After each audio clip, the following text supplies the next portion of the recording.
Sri Mulyani yang sudah bertahun-tahun begitu ya menjadi Menteri Keuangan. Dan secara pribadi bagaimana Mbak Dia sendiri ini melihat sosok Purbaya Yudi Sadewo?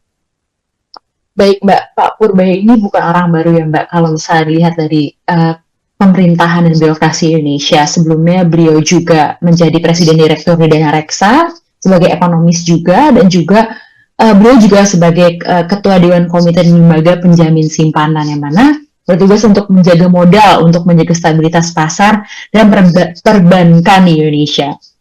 Dan saat ini beliau juga diamanahkan untuk menjadi Menteri Keuangan menggantikan Ibu Sri Mulyani.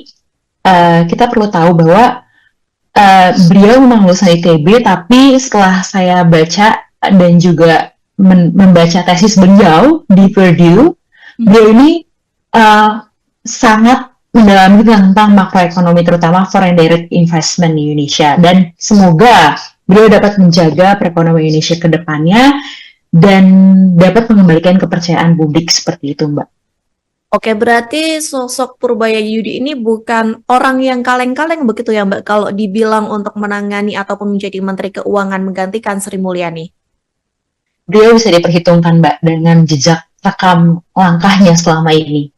Oke, kalau menurut Selio sendiri dan menurut Mbak Dia Ayu begitu ya, apa PR yang paling mendesak yang harus langsung disentuh oleh Purbaya ini di awal masa jabatannya? Yang pertama adalah, yang paling utama adalah memperbaiki dan memulihkan kepercayaan masyarakat, Mbak. Apalagi perekonomian Indonesia ini saat ini tidak baik-baik saja, Kak. Ketika kita tahu bahwa kemarin ada isu yang kami bawa juga bahwa adanya penghitungan pertumbuhan ekonomi 5,12%, ini datanya dari mana, seperti itu. Karena kita tahu bahwa selain ada pertumbuhan ekonomi, peningkatan gaji masyarakat ini cukup stagnan setiap tahunnya, 1,2%. Inflasi juga terus meningkat, tetapi pertumbuhan gaji yang didapatkan masyarakat tidak begitu cukup signifikan untuk pendapatannya, untuk keseharian mereka. Ini juga menjadi hal yang harus perlu diperhatikan oleh Pak Purbaya ini sendiri. Yang kedua adalah naiknya beban utang yang kian mempersempit ruang fiskal Indonesia. Pada triwulan 1 2025 kemarin, rasio hutang terhadap PDB Indonesia ini mencapai 34,8%. Tapi ketika RAPBN kemarin untuk 2026 disampaikan, risiko hutang ini akan mencapai 39,96%. Dan ada rencana kenaikan untuk peningkatan PPN yang dikenakan untuk masyarakat menengah dan ke bawah. Ini akan lebih menyakitkan hati masyarakat seperti itu.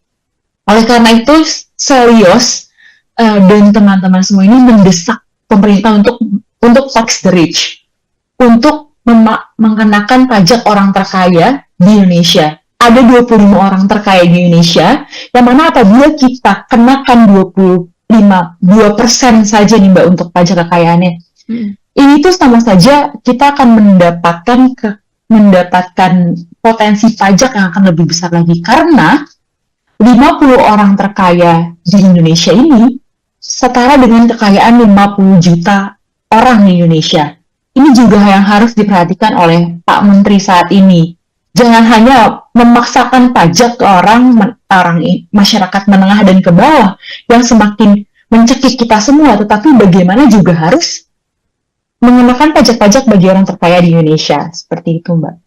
Baik, berarti memang pajak ini menjadi PR yang paling mendesak karena pajak di menteri sebelumnya ini menjadi sorotan publik begitu ya, dan cukup menuai kecaman dari publik begitu ya Mbak ya? Betul. Kemudian Mbak Dia, apakah fokusnya ini juga lebih menyehatkan APBN atau Pak Purbaya ini juga harus menjaga daya beli dari masyarakat ini? Keduanya Mbak harus seimbang, karena tadi pertama kita harus jaga konsumsi masyarakat. Kalau misalnya inflasi sedang meningkat, kan harga beras makin naik, harga bahan pokok makin mahal, dan juga balik kembali lagi tadi, per tahunnya kenaikan gaji tidak begitu naik signifikan. Bagaimana masyarakat mau membeli bahan pokok untuk sekedar ke UMKM, ke warung kelontong? Itu uangnya tidak akan muter, Mbak, karena kan seperti yang banyak Kementerian UMKM bilang, Kementerian Koordinator Ekonomi bilang bahwa 60% PDB dari Indonesia ini dihasilkan oleh UMKM. Ketika masyarakat tidak mempunyai daya beli, ini juga istilahnya akan memangkas semua pilar-pilar ekonomi Indonesia, bukannya seperti itu. Selain itu juga tadi, menyehatkan APBN, betul Mbak. Pemerintah juga harus pilih-pilih untuk memberi insentif fiskal kepada siapa. Karena kita tahu, kalau misalnya banyak sekali insentif pajak yang tidak tepat sasaran, tax holiday, tax allowance, itu semuanya dinikmati oleh para pedagang besar. Dan juga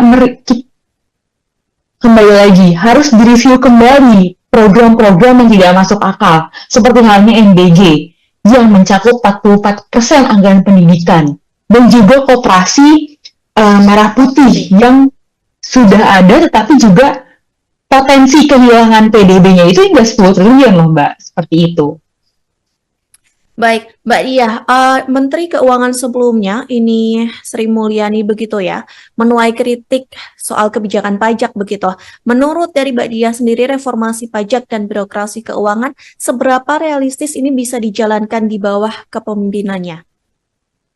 Baik Mbak, ini sekali lagi adalah political will untuk menutup kebocoran dan memajaki kekayaan itu sendiri. Kalau kita tahu, saya menyadari bahwa pemerintah secara sadar Pak Prabowo bilang hanya ada satu visi misi, yaitu visi misi presiden. Kementerian tidak memiliki visi misi, semuanya hanya tertuju kepada presiden. Kita tinggal melihat apakah Pak Purbaya ini adalah seorang yes man atau seperti apa, betul kan Mbak? Jadi ini kembali lagi, harusnya Pak Prabowo juga menyadari kita tuh semakin tercekik masyarakat kelas menengah ke bawah, dan tuntutan yang selama ini diajukan itu Pak Purbaya bilang ini hanyalah tuntutan sebagian kecil masyarakat. Ini sangat menyakiti hati masyarakat karena yang Bapak lihat adalah teman-teman di sekeliling Bapak yang mungkin itu orang-orang super kaya. Seperti itu. Harusnya ada lebih berempati, dan juga ini adalah bentuk sebuah keadilan pajak bagi masyarakat. Tidak hanya dipajaki, tapi kami juga butuh keadilannya. Apa yang kami dapatkan setelah pemerintah mengkolek pajak dari kita. Harus diketahui bahwa ketika para buruh di PHK, itu pesangonnya masih dipajaki. Apakah setega itu negara untuk memperlakukan kita? Seperti itu, Mbak.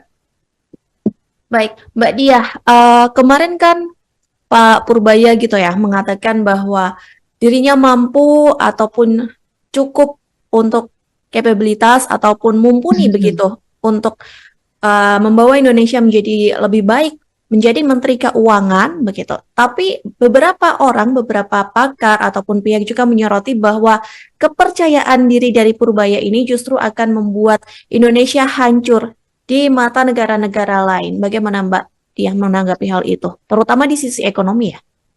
Iya, baik Mbak. Setiap orang ketika diberi kepercayaan pasti akan lebih menggebu-gebu untuk menunjukkan dirinya beliau. Tapi kembali lagi, untuk menunjukkan beliau seperti apa, harus dimulai dari memperkuat ekonomi dalam negeri. Seperti itu. Tadi, menyehatkan dan memutar kembali kesiapan masyarakat untuk belanja, untuk konsumsi pribadi, untuk konsumsi UMKM itu sendiri, dan juga memperbaiki apa yang sebelumnya di era Bu Sri Mulyani ini banyak bolongnya, banyak misnya, banyak bocornya, terutama anggaran-anggaran yang tidak dialokasikan untuk pelayanan publik lebih baik. Saya yakin Pak Purbaya ini membawa banyak orang-orang seperti staf ahlinya yang lebih mengerti teknis, tapi kembali lagi itu adalah political will dan apa yang disetujui ataupun tidak disetujui oleh Pak Presiden Indonesia. Oleh karena itu, ini adalah kesempatan bagi masyarakat untuk bersama-sama. Kita demanding, kita menyuarakan, tetap berisik untuk apa-apa yang perlu kita kejar, seperti halnya tadi berkeadilan pajaklah orang terkaya, orang super kaya di Indonesia, bukan hanya masyarakat kecil yang akan semakin ditekan dengan banyaknya pajak-pajak lain. Seperti kemarin ada kenaikan pajak hingga PBB hingga 800%, 200%, yang mengakibatkan di Pati ada gejolak seperti itu kan dimulai dari kebijakan pemerintah yang memicu hal tersebut. Baik, tadi Mbak Dia juga sempat mengatakan begitu ya, ada dari kebijakan-kebijakan dari Sri Mulyani begitu sebelumnya yang bolong yang memang harus diperbaiki oleh beliau yang baru ini. Boleh dong Mbak dirinci apa saja menjadi kebijakan dari era Sri Mulyani ini yang memang perlu dan wajib dievaluasi dan menjadi fokus perbaikan untuk dari Purbaya? Baik, salah satunya adalah ketergantungan pada pajak konsumsi tadi. Kita dikenakan pajak 11%, tetapi apakah pajak orang terkaya berani dikenakan kepada mereka? Nah, kita bisa geser pemajakan tersebut ke pajak progresif. Kita tidak kekurangan anggaran loh Mbak, tapi kita bisa melakukan alternatif pemajakan. Contoh progresif itu seperti apa? Ada pajak kekayaan, pajak karbon, pajak produksi batu bara, pajak keuntungan tidak terduga dari sektor ekstraktif, pajak atas penghasilan keuangan negara kapan hayati, pajak digital maupun pajak properti. Ini negara bisa mendapatkan lebih dari 524 triliun per tahun. Dibandingkan menekankan pajak kepada masyarakat yang memang kita tahu kondisinya seperti apa, lebih baik cari alternatif perpajakan lain. Indonesia tidak kekurangan hal tersebut gitu. Tergantung. Ini hanya tergantung apakah pemerintah mau untuk melakukan hal tersebut seperti itu. Baik. Mbak Dia, kalau dari sebelumnya ini kan Sri Mulyani, beberapa pihak juga menilai begitu ya bahwa Sri Mulyani ini unggul dalam kebijakan fiskal begitu. Apakah Purbaya ini cukup kompeten juga dalam kebijakan fiskal atau bagaimana? Atau apa yang harus dilakukan agar hal ini tetap bisa dipertahankan? Baik. Ya, Ibu Sri Mulyani adalah seorang teknokrat yang kita tahu seorang ekonom. Dan juga kita tahu bahwa beliau juga pernah dipercayakan untuk bekerja di World Bank. Undebatable Mbak untuk teknokratis seperti itu. Tapi kembali lagi ya, bagaimana beliau menginstruksikan berbagai regulasi dan implementasinya di Indonesia. Ini juga harus menjadi pelajaran bagi Pak Purbaya agar masyarakat tetap percaya kepada pemerintah, terutama dalam pengelolaan keuangan negaranya. Saya secara pribadi belum pernah melihat secara langsung bagaimana Pak Purbaya menerapkan regulasi-regulasinya tersebut. Seperti yang beliau juga bilang kalau misalnya dulu seperti beliau adalah ketua komisioner LPS tidak banyak disorot oleh kamera, regulasi dan kebijakannya juga tidak banyak tersorot oleh masyarakat. Tetapi ketika beliau menjadi Menteri Keuangan ini juga beliau harus berhati-hati seperti itu. Mungkin kita tunggu Mbak sampai 3 bulan ke depan, karena beliau juga berjanjikan 3 bulan ke depan beliau akan memperbaiki perekonomian Indonesia. Ini beliau harusnya tidak hanya sekedar omon-omon, tetapi juga harus ada diperinci target-targetnya seperti apa. Untuk menenangkan masyarakat, tidak hanya menenangkan, tapi membuat masyarakat lebih aman, terutama untuk keadaan ekonomi Indonesia sekarang ini. Baik. Tadi Mbak Dia menyinggung begitu ya bahwa Pak Purbaya ini memberikan atau menarget dirinya sendiri 3 bulan untuk memperbaiki keuangan di Indonesia. Tapi kemarin baru sehari dilantik ini mahasiswa dari BEM UI begitu ya. Iya. Sudah melakukan demo, meskipun memang demonya ini tuntutan 17+8, tapi di dalam orasi itu juga mendesak agar Purbaya ini dicopot begitu, meski baru sehari dilantik. Apakah kita juga harus memberikan tenggat waktu deadline untuk membuktikan dari Purbaya ini tidak omon-omon seperti tadi Mbak Dia katakan? Betul Mbak. Mungkin semakin luasnya atau semakin banyaknya masyarakat yang melek terhadap kondisi negara saat ini justru lebih bagus, karena kita menggaji pemerintah, kita menggaji para birokrat dengan pajak kita. Iya, memang betul. Mereka harusnya punya deadline atau tenggat pekerjaan. Bukan hanya tenggat pekerjaan dalam political cycle selama 5 tahun saja. Tapi kan juga seiring berjalannya waktu, kita juga harus mendapatkan apa buah dari saya memilih Anda untuk duduk di kursi pemerintahan negara ini. Seperti itu. Dan Pak Purbaya juga memiliki komunikasi publik yang menurut saya harusnya bisa dipoles seperti itu. Ini akan memicu banyak sekali tuntutan masyarakat, banyak sekali perdebatan di masyarakat, salah satunya BEM UI. walaupun 17+8 sudah sampai di tangan Pak Prabowo, tapi beliau waktu itu memiliki reaksi yang berbeda. Saya belum baca semuanya, saya belum mengetahui semuanya. Seharusnya hal-hal tersebut tidak perlu dikomunikasikan kepada publik. Pak Prabowo juga harus melakukan mendorong transparansi, tidak hanya transparansi dalam ucapan beliau di publik, tetapi juga transparansi anggaran. Bagaimana pengelolaan anggaran, penggunaan anggaran untuk pelayanan publik, dan juga adanya evaluasi dari beban fiskal yang selama ini sudah terjadi.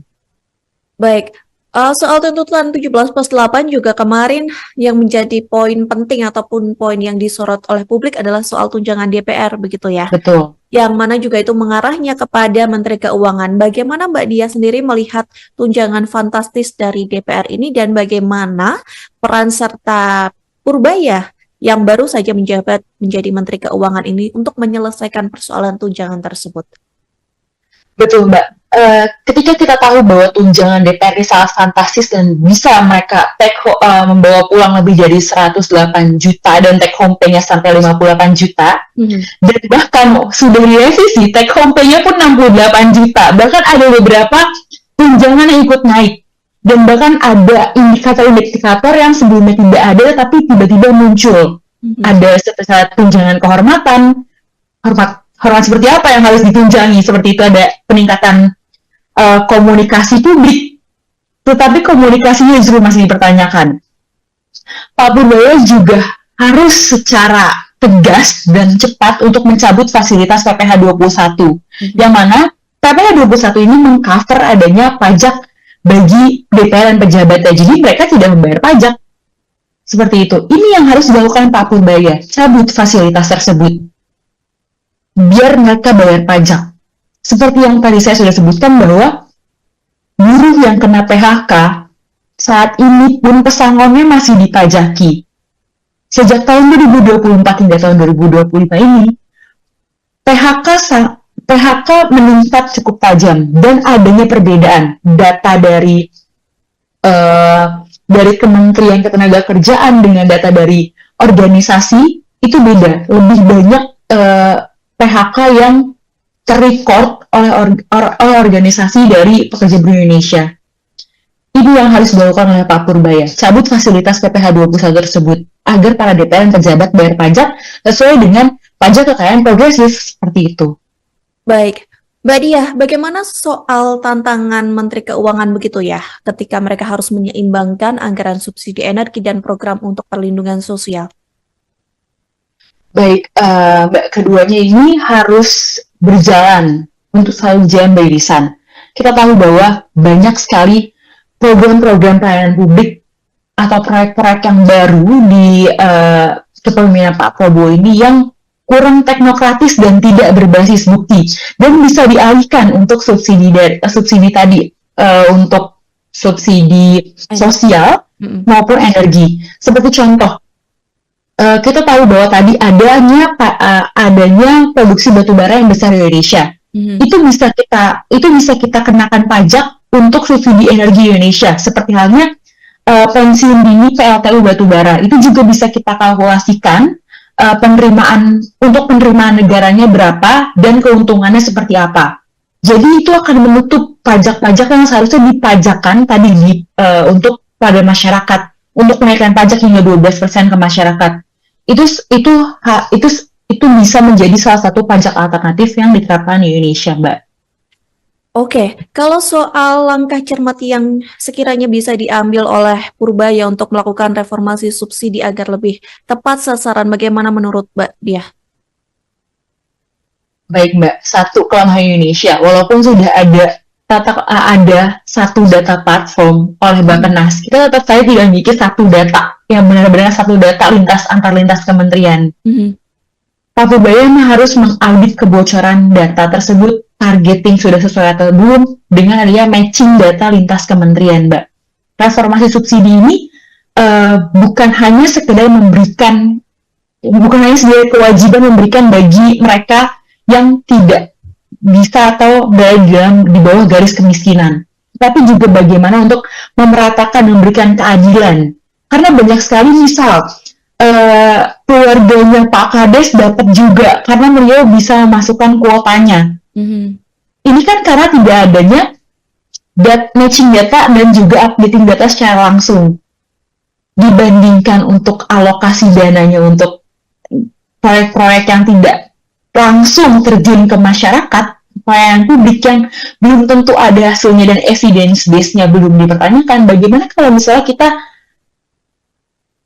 betul-betul mengaudit pelayanan publik tersebut, mengaudit reformasi subsidi tersebut, terutama untuk tadi yang harusnya dapat subsidi, hampir 50% masyarakat Indonesia ini ada di outlier, Mbak, tidak mendapatkan subsidi, padahal mereka sebenarnya harus mendapatkan subsidi. Oke, kalau strategi menurut Mbak Diah yang harus ditempuh oleh Purbaya ini untuk menjaga arus investasi masuk begitu ya di tengah ketidakpastian global ini, apa yang harus dilakukan ataupun strategi yang harus ditempuh oleh Purbaya ini? Pertama adalah jaga kepercayaan para investor. Bagaimana investor mau masuk ketika mereka tahu bahwa banyak sekali regulasi yang tumpang tindih, yang tidak relevan satu sama lain, bahkan regulasinya adalah membebankan, tidak adanya ease of doing business, Mbak, seperti itu. Kita tahu banyak sekali pajak-pajak atau hidden fees yang dikenakan di Indonesia itu sendiri. Ini adalah langkah untuk Pak Purbaya, tidak hanya memberikan tax allowance, tax holiday untuk menjangkit para investor untuk menanamkan modal Indonesia, tapi dia juga harus memastikan bagaimana adanya mekanisme regulasi yang transparan dan adil. Ini termasuk tidak hanya berlaku bagi para chain besar di perusahaan asing, tapi juga segelintir pelaku usaha, terutama rente ekonomi itu sendiri harus diputus. Balik lagi, apakah political will-nya berhasil? Karena tadi visi misi itu hanya satu, presiden. Ini bagaimana Pak Purbaya ini kita harapkan bukan hanya seorang yang yes man, tetapi juga memikirkan ke depannya seperti apa untuk Indonesia. Terutama tidak memberikan ruang untuk monopoli sektor tertentu agar terciptanya arus investasi yang lebih baik di Indonesia. Oke, terakhir Mbak Diah, bagaimana kemudian Purbaya ini bisa menyeimbangkan begitu ya antara pertumbuhan ekonomi yang tinggi dan pemerataan kesejahteraan dari rakyat Indonesia sendiri? Baik ya, Mbak. Yang pertama adalah percepat proyek nilai tambah, bukan hanya sekedar ekstraktif. Itu yang pertama. Yang kedua adalah kita bisa mendapat potensi pajak per tahunnya lebih dari 81 triliun. Ketika kita membajaki 2% dari total kekayaan orang super kaya di Indonesia. Sebagai catatan, jangan hanya memajaki masyarakat kelas menengah maupun ke bawah, tetapi coba dilihat lagi 25 orang super kaya di Indonesia. Selios sudah meluncurkan laporannya dan potensi pajak apa saja yang bisa didapatkan dari memajaki pajak orang super kaya tersebut. Yang kedua, ketika banyak sekali ekspansi yang kita benarkan, yang ada Pulau Komodo ingin dibuat untuk pertambangan, itu kan juga akan merusak keanekaragaman hayati. Kita kenakan pajak atas pengelolaan sumber daya keanekaragaman hayati. Ketika kita mengambil apa yang dinikmati oleh negara, kita harus memajaki hal tersebut, tapi bukan berarti membenarkan untuk pengelolaan tambang di kawasan Komodo tersebut. Seperti itu, Mbak. Dan juga adanya mungkin disiplin APBN tadi, dilihat kembali subsidi apa yang telah diberikan oleh pemerintahan di Kementerian Keuangan di zaman Ibu Sri Mulyani, dan apa yang perlu dievaluasi kembali di zaman Pak Purbaya, terutama untuk tadi tax allowance, tax holiday, yang sebenarnya ada hidden fee lebih dari belanja pajak tuh 400 sampai 500 miliar. Dan juga ada hidden subsidies fee itu bisa mencapai 137 triliun di dalamnya, yang dapat menjadi penerimaan bagi negara dan untuk setidaknya menutup agar pemerintah tidak memajakan lagi kaum-kaum kelas menengah dan kelas bawah. Baik, kita harap bersama-sama sebagai rakyat Indonesia dengan dilantiknya Menteri Keuangan yang baru, Pak Purbaya ini bisa menjadi angin segar dan menjadi harapan begitu ya untuk Indonesia, dan kita nantikan janji dari Pak Purbaya 3 bulan ke depan terkait perekonomian di Indonesia. Akankah lebih baik di tangan dari Purbaya atau justru sebaliknya dari Menteri Keuangan sebelumnya, yakni Sri Mulyani, pengganti dari Sri Mulyani yang sudah bertahun-tahun begitu ya menjadi Menteri Keuangan. Dan secara pribadi bagaimana Mbak Dia sendiri ini melihat sosok Purbaya Yudi Sadewo? Baik Mbak, Pak Purbaya ini bukan orang baru ya Mbak, kalau misalnya dilihat dari pemerintahan dan birokrasi Indonesia. Sebelumnya beliau juga menjadi Presiden Direktur Dana Reksa, sebagai ekonomis juga, dan juga beliau juga sebagai Ketua Dewan Komite dan Lembaga Penjamin Simpanan, yang mana bertugas untuk menjaga modal, untuk menjaga stabilitas pasar dan perbankan di Indonesia. Dan saat ini beliau juga diamanahkan untuk menjadi Menteri Keuangan menggantikan Ibu Sri Mulyani.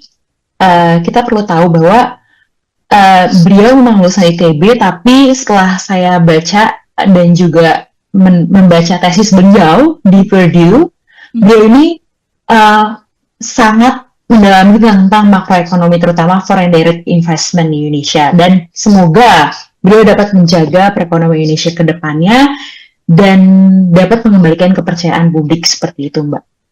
Oke, berarti sosok Purbaya Yudi ini bukan orang yang kaleng-kaleng begitu ya Mbak, kalau dibilang untuk menangani ataupun menjadi Menteri Keuangan menggantikan Sri Mulyani. Beliau bisa diperhitungkan, Mbak, dengan jejak rekam langkahnya selama ini. Oke, kalau menurut Selio sendiri dan menurut Mbak Dia Ayu begitu ya, apa PR yang paling mendesak yang harus langsung disentuh oleh Purbaya ini di awal masa jabatannya? Yang pertama adalah, yang paling utama adalah memperbaiki dan memulihkan kepercayaan masyarakat, Mbak. Apalagi perekonomian Indonesia ini saat ini tidak baik-baik saja, Kak. Ketika kita tahu bahwa kemarin ada isu yang kami bawa juga, bahwa adanya penghitungan pertumbuhan ekonomi 5,12% ini, datanya dari mana, seperti itu.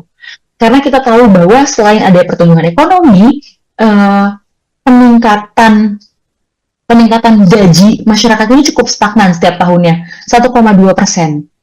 Inflasi juga terus meningkat, tetapi pertumbuhan gaji yang didapatkan masyarakat tidak begitu cukup signifikan untuk pendapatannya, untuk keseharian mereka. Ini juga menjadi hal yang harus perlu diperhatikan oleh Pak Purbaya ini sendiri. Yang kedua adalah naiknya beban utang yang kian mempersempit ruang fiskal Indonesia. Pada triwulan 1 2025 kemarin, rasio hutang terhadap PDB Indonesia ini mencapai 34,8%. Tetapi ketika RAPBN kemarin untuk 2026 disampaikan, risiko hutang ini akan mencapai 39,96%. Dan ada rencana kenaikan untuk peningkatan PPN yang dikenakan untuk masyarakat menengah dan ke bawah. Ini akan lebih menyakitkan hati masyarakat, seperti itu.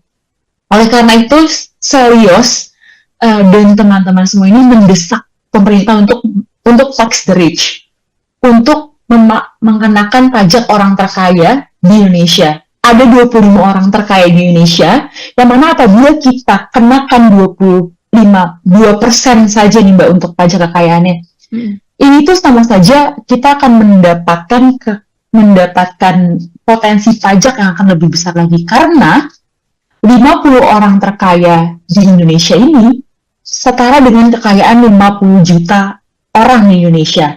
Ini juga yang harus diperhatikan oleh Pak Menteri saat ini. Jangan hanya memaksakan pajak ke orang masyarakat menengah dan ke bawah yang semakin mencekik kita semua, tetapi bagaimana juga harus mengenakan pajak-pajak bagi orang terkaya di Indonesia. Seperti itu, Mbak. Baik, berarti memang pajak ini menjadi PR yang paling mendesak karena pajak di Menteri sebelumnya ini menjadi sorotan publik begitu ya, dan cukup mendapat kecaman dari publik begitu ya Mbak ya. Betul. Kemudian Mbak Dia, apakah fokusnya ini juga lebih menyehatkan APBN atau Pak Purbaya ini juga harus menjaga daya beli dari masyarakat ini?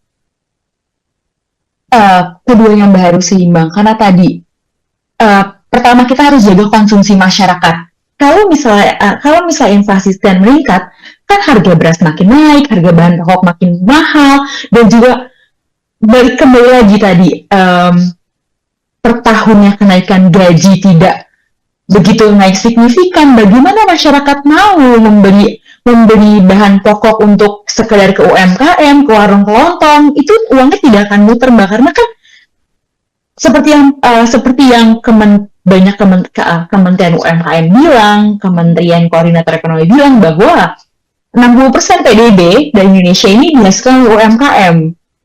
Ketika masyarakat tidak mempunyai daya beli, ini juga akan memangkas semua pilar-pilar ekonomi Indonesia, bukannya seperti itu. Saya itu juga tadi menyehatkan APBN, betul Mbak. Pemerintah juga harus pilih-pilih untuk memberi insentif fiskal kepada siapa.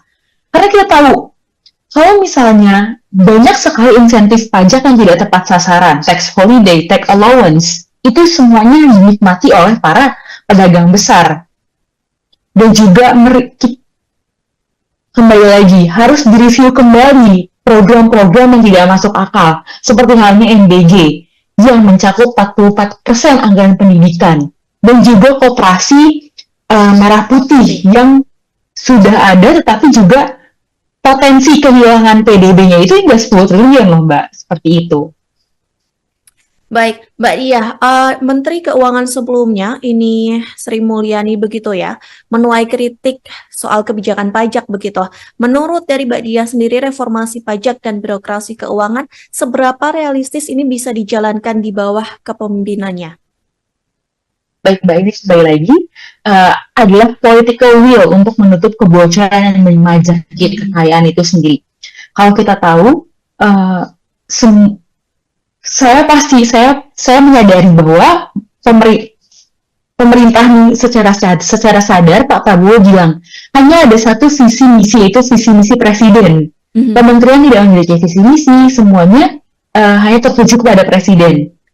Kita tinggal melihat apakah Pak Purbaya ini adalah seorang yes man atau seperti apa, betul kan Mbak? Jadi ini kembali lagi, harusnya Pak Prabowo juga menyadari kita tuh semakin tercekik masyarakat kelas menengah ke bawah, dan tuntutan yang selama ini diajukan itu Pak Purbaya bilang ini hanyalah tuntutan sebagian kecil masyarakat. Ini sangat menyakiti hati masyarakat karena yang Bapak lihat adalah teman-teman di sekeliling Bapak yang mungkin itu orang-orang super kaya. Seperti itu. Harusnya ada lebih berempati, dan juga ini adalah bentuk sebuah keadilan pajak bagi masyarakat. Tidak hanya dipajaki, tapi kami juga butuh keadilannya. Apa yang kami dapatkan setelah pemerintah mengkolek pajak dari kita. Harus diketahui bahwa ketika para buruh di PHK, itu pesangonnya masih dipajaki. Apakah setega itu negara untuk memperlakukan kita? Seperti itu, Mbak. Baik, Mbak Diah, kemarin kan Pak Purbaya gitu ya, mengatakan bahwa dirinya mampu ataupun cukup untuk kapabilitas ataupun mumpuni begitu untuk membawa Indonesia menjadi lebih baik, menjadi Menteri Keuangan begitu. Tapi beberapa pakar ataupun pihak juga menyoroti bahwa kepercayaan diri dari Purbaya ini justru akan membuat Indonesia hancur di mata negara-negara lain. Bagaimana Mbak Diah menanggapi hal itu, terutama di sisi ekonomi ya? Iya, baik Mbak. Setiap orang ketika diberi kepercayaan pasti akan lebih menggebu-gebu untuk menunjukkan dirinya dirinya beliau. Tapi kembali lagi, untuk menunjukkan beliau seperti apa, harus dimulai dari memperkuat ekonomi dalam negeri. Seperti itu. Tadi, menyehatkan dan memutar kembali kesiapan masyarakat untuk belanja, untuk konsumsi pribadi, untuk konsumsi UMKM itu sendiri, dan juga memperbaiki apa yang sebelumnya di era Bu Sri Mulyani ini banyak bolongnya, banyak misnya, banyak bocornya, terutama anggaran-anggaran yang tidak dialokasikan untuk pelayanan publik lebih baik. Saya yakin Pak Purbaya ini membawa banyak orang-orang seperti staf ahlinya yang lebih mengerti teknis, tapi kembali lagi itu adalah political will dan apa yang disetujui ataupun tidak disetujui oleh Pak Presiden Indonesia. Oleh karena itu, ini adalah kesempatan bagi masyarakat untuk bersama-sama. Kita demanding, kita menyuarakan, tetap berisik untuk apa-apa yang perlu kita kejar seperti halnya tadi berkeadilan pajak. Pajaklah orang terkaya, orang super kaya di Indonesia, bukan hanya masyarakat kecil yang akan semakin ditekan dengan banyaknya pajak-pajak lain seperti kemarin. Ada kenaikan pajak hingga PBB hingga 800%, 200% yang mengakibatkan dipati ada gejolak seperti itu kan dimulai dari kebijakan pemerintah yang memicu hal tersebut. Baik, tadi Mbak Dia juga sempat mengatakan begitu ya, ada dari kebijakan-kebijakan dari Sri Mulyani begitu sebelumnya yang bolong yang memang harus diperbaiki oleh beliau yang baru ini. Boleh dong Mbak dirinci apa saja menjadi kebijakan dari era Sri Mulyani ini yang memang perlu dan wajib dievaluasi dan menjadi fokus perbaikan untuk dari Purbaya?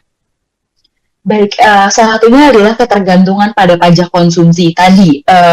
Kita dikenakan pajak 11%, tetapi apakah pajak orang terkaya berani dikenakan kepada mereka? Nah, kita bisa geser pemajakan tersebut ke pajak progresif. Kita tidak kekurangan anggaran loh Mbak, tapi kita bisa melakukan alternatif perpajakan. Contoh progresif itu seperti apa? Ada pajak kekayaan, pajak karbon, pajak produksi batu bara, pajak keuntungan tidak terduga dari sektor ekstraktif, pajak atas penghasilan negara kapan hayati, pajak digital maupun pajak properti. Ini negara bisa mendapatkan lebih dari 524 triliun per tahun. Dibandingkan menekankan pajak kepada masyarakat yang memang kita tahu kondisinya seperti apa, lebih baik cari alternatif perpajakan lain. Indonesia tidak kekurangan hal tersebut gitu. Ini hanya tergantung apakah pemerintah mau untuk melakukan hal tersebut seperti itu. Baik. Mbak Dia, kalau dari sebelumnya ini kan Sri Mulyani, beberapa pihak juga menilai begitu ya bahwa Sri Mulyani ini unggul dalam kebijakan fiskal begitu. Apakah Purbaya ini cukup kompeten juga dalam kebijakan fiskal atau bagaimana? Atau apa yang harus dilakukan agar hal ini tetap bisa dipertahankan? Baik, ya Ibu Sri Mulyani adalah seorang teknokrat yang kita tahu seorang ekonom. Dan juga kita tahu bahwa beliau juga pernah dipercayakan untuk bekerja di World Bank. Undebatable Mbak untuk teknokratis seperti itu. Tapi kembali lagi ya, bagaimana beliau menginstruksikan berbagai regulasi dan implementasinya di Indonesia. Ini juga harus menjadi pelajaran bagi Pak Purbaya agar masyarakat tetap percaya kepada pemerintah, terutama dalam pengelolaan keuangan negaranya. Saya secara pribadi belum pernah melihat secara langsung bagaimana Pak Purbaya menerapkan regulasi-regulasinya tersebut. Seperti yang beliau juga bilang kalau misalnya dulu seperti beliau adalah ketua komisioner LPS tidak banyak disorot oleh kamera, regulasi dan kebijakannya juga tidak banyak tersorot oleh masyarakat. Tetapi ketika beliau menjadi Menteri Keuangan ini juga beliau harus berhati-hati seperti itu. Mungkin kita tunggu Mbak sampai 3 bulan ke depan, karena beliau juga berjanjikan 3 bulan ke depan beliau akan memperbaiki perekonomian Indonesia. Ini beliau harusnya tidak hanya sekedar omong-omong, tetapi juga harus ada diperinci target-targetnya seperti apa.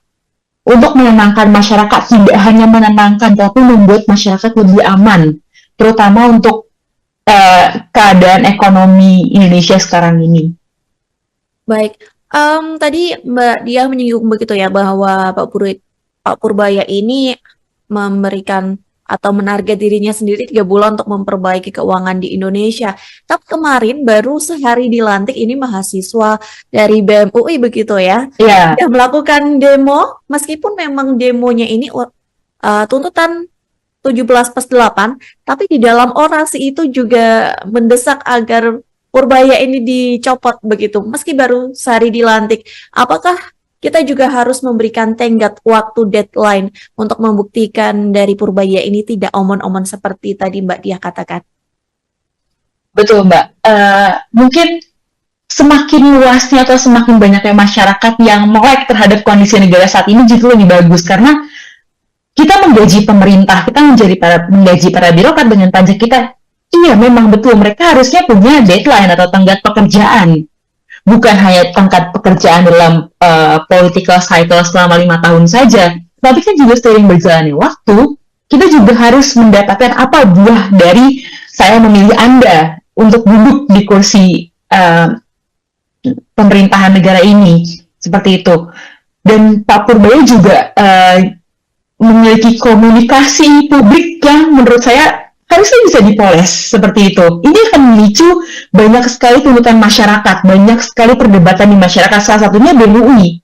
Walaupun 17/8 sudah sampai di tangan Pak Prabowo, tapi beliau waktu itu memiliki reaksi yang berbeda. Saya belum baca semuanya, saya belum mengetahui semuanya. Seharusnya hal-hal tersebut tidak perlu dikomunikasikan kepada publik.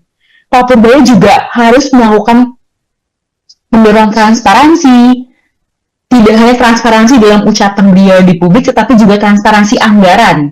Bagaimana pengelolaan anggaran, penggunaan anggaran untuk pelayanan publik, dan juga adanya evaluasi dari beban fiskal yang selama ini sudah terjadi.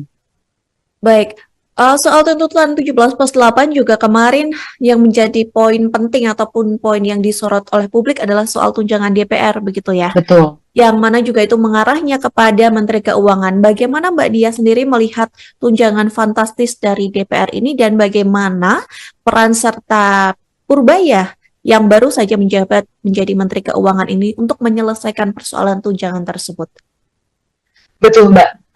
Ketika kita tahu bahwa tunjangan DPR ini sangat fantastis dan bisa mereka membawa pulang lebih dari 108 juta dan take home pay-nya sampai 58 juta, dan bahkan sudah direvisi, take home pay-nya pun 68 juta, bahkan ada beberapa tunjangan yang ikut naik, dan bahkan ada indikator-indikator yang sebelumnya tidak ada tapi tiba-tiba muncul. Ada seperti tunjangan kehormatan, hormat seperti apa yang harus ditunjangi, seperti itu ada peningkatan komunikasi publik, tetapi komunikasinya justru masih dipertanyakan. Pak Purbaya juga harus secara tegas dan cepat untuk mencabut fasilitas PPh 21, yang mana PPh 21 ini mengcover adanya pajak bagi DPR dan pejabatnya, jadi mereka tidak membayar pajak. Seperti itu. Ini yang harus dilakukan Pak Purbaya, cabut fasilitas tersebut, biar mereka bayar pajak. Seperti yang tadi saya sudah sebutkan bahwa buruh yang kena PHK saat ini pun pesangonnya masih dipajaki. Sejak tahun 2024 hingga tahun 2025 ini, PHK meningkat cukup tajam dan adanya perbedaan data dari Kementerian Ketenagakerjaan dengan data dari organisasi itu beda. Lebih banyak PHK yang terrecord oleh organisasi dari pekerja buruh Indonesia. Ini yang harus dilakukan oleh Pak Purbaya, cabut fasilitas PPh 21 tersebut, agar para DPR dan pejabat bayar pajak sesuai dengan pajak kekayaan progresif, seperti itu. Baik, Mbak Dia, bagaimana soal tantangan Menteri Keuangan begitu ya, ketika mereka harus menyeimbangkan anggaran subsidi energi dan program untuk perlindungan sosial? Baik, Mbak, keduanya ini harus berjalan untuk selalu jalan berisan.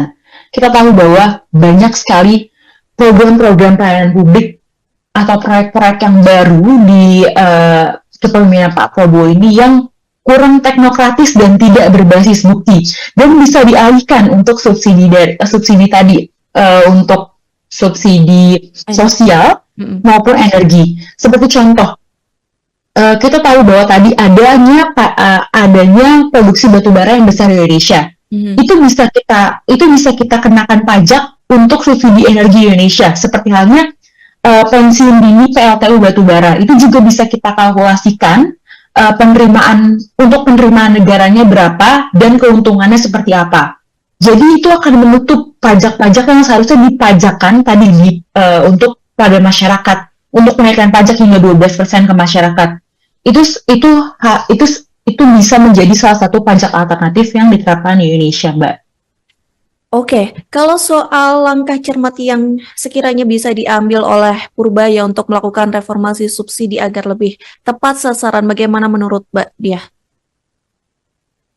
Baik, Mbak. Satu, kelemahan Indonesia, walaupun sudah ada satu data platform oleh Bappenas, kita tetap saja tidak memiliki satu data yang benar-benar satu data antar lintas kementerian. Pak Purbaya harus mengaudit kebocoran data tersebut, targeting sudah sesuai atau belum, dengan adanya matching data lintas kementerian, Mbak. Reformasi subsidi ini bukan hanya sekedar sebagai kewajiban memberikan bagi mereka yang tidak bisa atau berada di bawah garis kemiskinan. Tapi juga bagaimana untuk memeratakan, memberikan keadilan. Karena banyak sekali misal, keluarganya Pak Kades dapat juga karena beliau bisa memasukkan kuotanya. Ini kan karena tidak adanya matching data dan juga updating data secara langsung. Dibandingkan untuk alokasi dananya untuk proyek-proyek yang tidak langsung terjun ke masyarakat, pelayanan publik yang belum tentu ada hasilnya dan evidence base-nya belum dipertanyakan. Bagaimana kalau misalnya kita betul-betul mengaudit pelayanan publik tersebut, mengaudit transformasi subsidi tersebut, terutama untuk tadi yang harusnya dapat subsidi, hampir 50% masyarakat Indonesia ini ada di outlier, Mbak, tidak mendapatkan subsidi, padahal mereka sebenarnya harus mendapatkan subsidi. Oke, kalau strategi menurut Mbak Diah yang harus ditempuh oleh Purbaya ini untuk menjaga arus investasi masuk begitu ya di tengah ketidakpastian global ini, apa yang harus dilakukan ataupun strategi yang harus ditempuh oleh Purbaya ini? Pertama adalah jaga kepercayaan para investor. Bagaimana investor mau masuk ketika mereka tahu bahwa banyak sekali regulasi yang tumpang tindih, yang tidak relevan satu sama lain, bahkan regulasinya adalah membebankan, tidak adanya ease of doing business, Mbak, seperti itu. Kita tahu banyak sekali pajak-pajak atau hidden fees yang dikenakan di Indonesia itu sendiri. Ini adalah langkah untuk Pak Purbaya, tidak hanya memberikan tax allowance, tax holiday untuk menjangkit para investor untuk menanamkan modal Indonesia, tapi dia juga harus memastikan bagaimana adanya mekanisme regulasi yang transparan dan adil. Ini termasuk tidak hanya berlaku bagi para chain besar di perusahaan asing, tapi juga segelintir pelaku usaha, terutama rente ekonomi itu sendiri harus diputus. Balik lagi, apakah political will-nya berhasil? Karena tadi visi misi itu hanya satu, presiden. Ini bagaimana Pak Purbaya ini kita harapkan bukan hanya seorang yang yes man, tetapi juga memikirkan ke depannya seperti apa untuk Indonesia. Terutama tidak memberikan ruang untuk monopoli sektor tertentu agar terciptanya arus investasi yang lebih baik di Indonesia. Oke, terakhir Mbak Diah, bagaimana kemudian Purbaya ini bisa menyeimbangkan begitu ya antara pertumbuhan ekonomi yang tinggi dan pemerataan kesejahteraan dari rakyat Indonesia sendiri? Baik ya, Mbak. Yang pertama adalah percepat proyek nilai tambah, bukan hanya sekedar ekstraktif. Itu yang pertama. Yang kedua adalah kita bisa mendapat potensi pajak per tahunnya lebih dari 81 triliun. Ketika kita membajaki 2% dari total kekayaan orang super kaya di Indonesia. Sebagai catatan, jangan hanya memajaki masyarakat kelas menengah maupun ke bawah, tetapi coba dilihat lagi 25 orang super kaya di Indonesia. Selio sudah meluncurkan laporannya dan potensi pajak apa saja yang bisa didapatkan dari memajaki pajak orang super kaya tersebut. Yang kedua, ketika banyak sekali ekspansi yang kita benarkan, yang ada Pulau Komodo ingin dibuat untuk pertambangan, itu kan juga akan merusak keanekaragaman hayati. Kita kenakan pajak atas pengelolaan sumber daya keanekaragaman hayati. Ketika kita mengambil apa yang dinikmati oleh negara, kita harus memajaki hal tersebut. Tapi bukan berarti membenarkan untuk pengelolaan tambang di kawasan Komodo tersebut. Seperti itu, Mbak. Dan juga adanya mungkin disiplin APBN tadi, dilihat kembali subsidi apa yang telah diberikan oleh pemerintahan di Kementerian Keuangan di zaman Ibu Sri Mulyani, dan apa yang perlu dievaluasi kembali di zaman Pak Purbaya, terutama untuk tadi tax allowance, tax holiday, yang sebenarnya ada hidden fee lebih dari belanja pajak tuh 400 sampai 500 miliar. Dan juga ada hidden subsidies fee itu bisa mencapai 137 triliun di dalamnya, yang dapat menjadi penerimaan bagi negara dan untuk setidaknya menutup agar pemerintah tidak memajakan lagi kaum kelas menengah dan kelas bawah. Baik, kita harap bersama-sama sebagai rakyat Indonesia dengan dilantiknya Menteri Keuangan yang baru, Pak Purbaya ini bisa menjadi angin segar dan menjadi harapan begitu ya untuk Indonesia dan kita nantikan janji dari Pak Purbaya 3 bulan ke depan terkait perekonomian di Indonesia akankah lebih baik di tangan dari Purbaya atau justru sebaliknya dari Menteri Keuangan sebelumnya, yakni Sri Mulyani, pengganti dari Sri Mulyani yang sudah bertahun-tahun begitu ya menjadi Menteri Keuangan. Dan secara pribadi bagaimana Mbak Dia sendiri ini melihat sosok Purbaya Yudi Sadewo? Baik Mbak, Pak Purbaya ini bukan orang baru ya Mbak, kalau misalnya dilihat dari pemerintahan dan birokrasi Indonesia. Sebelumnya beliau juga menjadi Presiden Direktur di Dana Reksa, sebagai ekonomis juga, dan juga beliau juga sebagai Ketua Dewan Komite dan Lembaga Penjamin Simpanan, yang mana bertugas untuk menjaga modal, untuk menjaga stabilitas pasar dan perbankan di Indonesia. Dan saat ini beliau juga diamanahkan untuk menjadi Menteri Keuangan menggantikan Ibu Sri Mulyani. Kita perlu tahu bahwa beliau memang lulusan ITB, tapi setelah saya baca dan juga membaca tesis beliau di Purdue, beliau ini sangat mendalami tentang makroekonomi, terutama foreign direct investment di Indonesia. Dan semoga beliau dapat menjaga perekonomian Indonesia ke depannya dan dapat mengembalikan kepercayaan publik seperti itu, Mbak. Oke, berarti sosok Purbaya Yudi ini bukan orang yang kaleng-kaleng begitu ya Mbak, kalau dibilang untuk menangani ataupun menjadi Menteri Keuangan menggantikan Sri Mulyani. Beliau bisa diperhitungkan, Mbak, dengan jejak rekam langkahnya selama ini. Oke, kalau menurut Selio sendiri dan menurut Mbak Dia Ayu begitu ya, apa PR yang paling mendesak yang harus langsung disentuh oleh Purbaya ini di awal masa jabatannya? Yang pertama adalah, yang paling utama adalah memperbaiki dan memulihkan kepercayaan masyarakat, Mbak. Apalagi perekonomian Indonesia ini saat ini tidak baik-baik saja, Kak. Ketika kita tahu bahwa kemarin ada isu yang kami bawa juga bahwa adanya penghitungan pertumbuhan ekonomi 5,12% ini datanya dari mana, seperti itu. Karena kita tahu bahwa selain ada pertumbuhan ekonomi, peningkatan gaji masyarakat ini cukup stagnan setiap tahunnya, 1,2%. Inflasi juga terus meningkat, tetapi pertumbuhan gaji yang didapatkan masyarakat tidak begitu cukup signifikan untuk pendapatannya, untuk keseharian mereka. Ini juga menjadi hal yang harus perlu diperhatikan oleh Pak Purbaya ini sendiri. Yang kedua adalah naiknya beban utang yang kian mempersempit ruang fiskal Indonesia. Pada triwulan 1 2025 kemarin, rasio hutang terhadap PDB Indonesia ini mencapai 34,8%. Tapi ketika RAPBN kemarin untuk 2026 disampaikan, risiko hutang ini akan mencapai 39,96%. Dan ada rencana kenaikan untuk peningkatan PPN yang dikenakan untuk masyarakat menengah dan ke bawah. Ini akan lebih menyakitkan hati masyarakat seperti itu. Oleh karena itu, Selios dan teman-teman semua ini mendesak pemerintah untuk tax the rich, untuk mengenakan pajak orang terkaya di Indonesia. Ada 25 orang terkaya di Indonesia, yang mana apabila kita kenakan 2% saja nih Mbak untuk pajak kekayaannya, ini tuh sama saja kita akan mendapatkan potensi pajak yang akan lebih besar lagi, karena 50 orang terkaya di Indonesia ini setara dengan kekayaan 50 juta orang di Indonesia.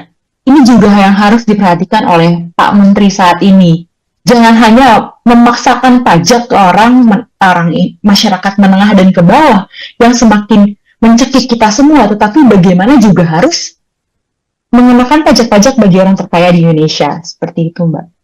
Baik, berarti memang pajak ini menjadi PR yang paling mendesak karena pajak di menteri sebelumnya ini menjadi sorotan publik begitu ya, dan cukup menuai kecaman dari publik begitu ya Mbak ya. Betul.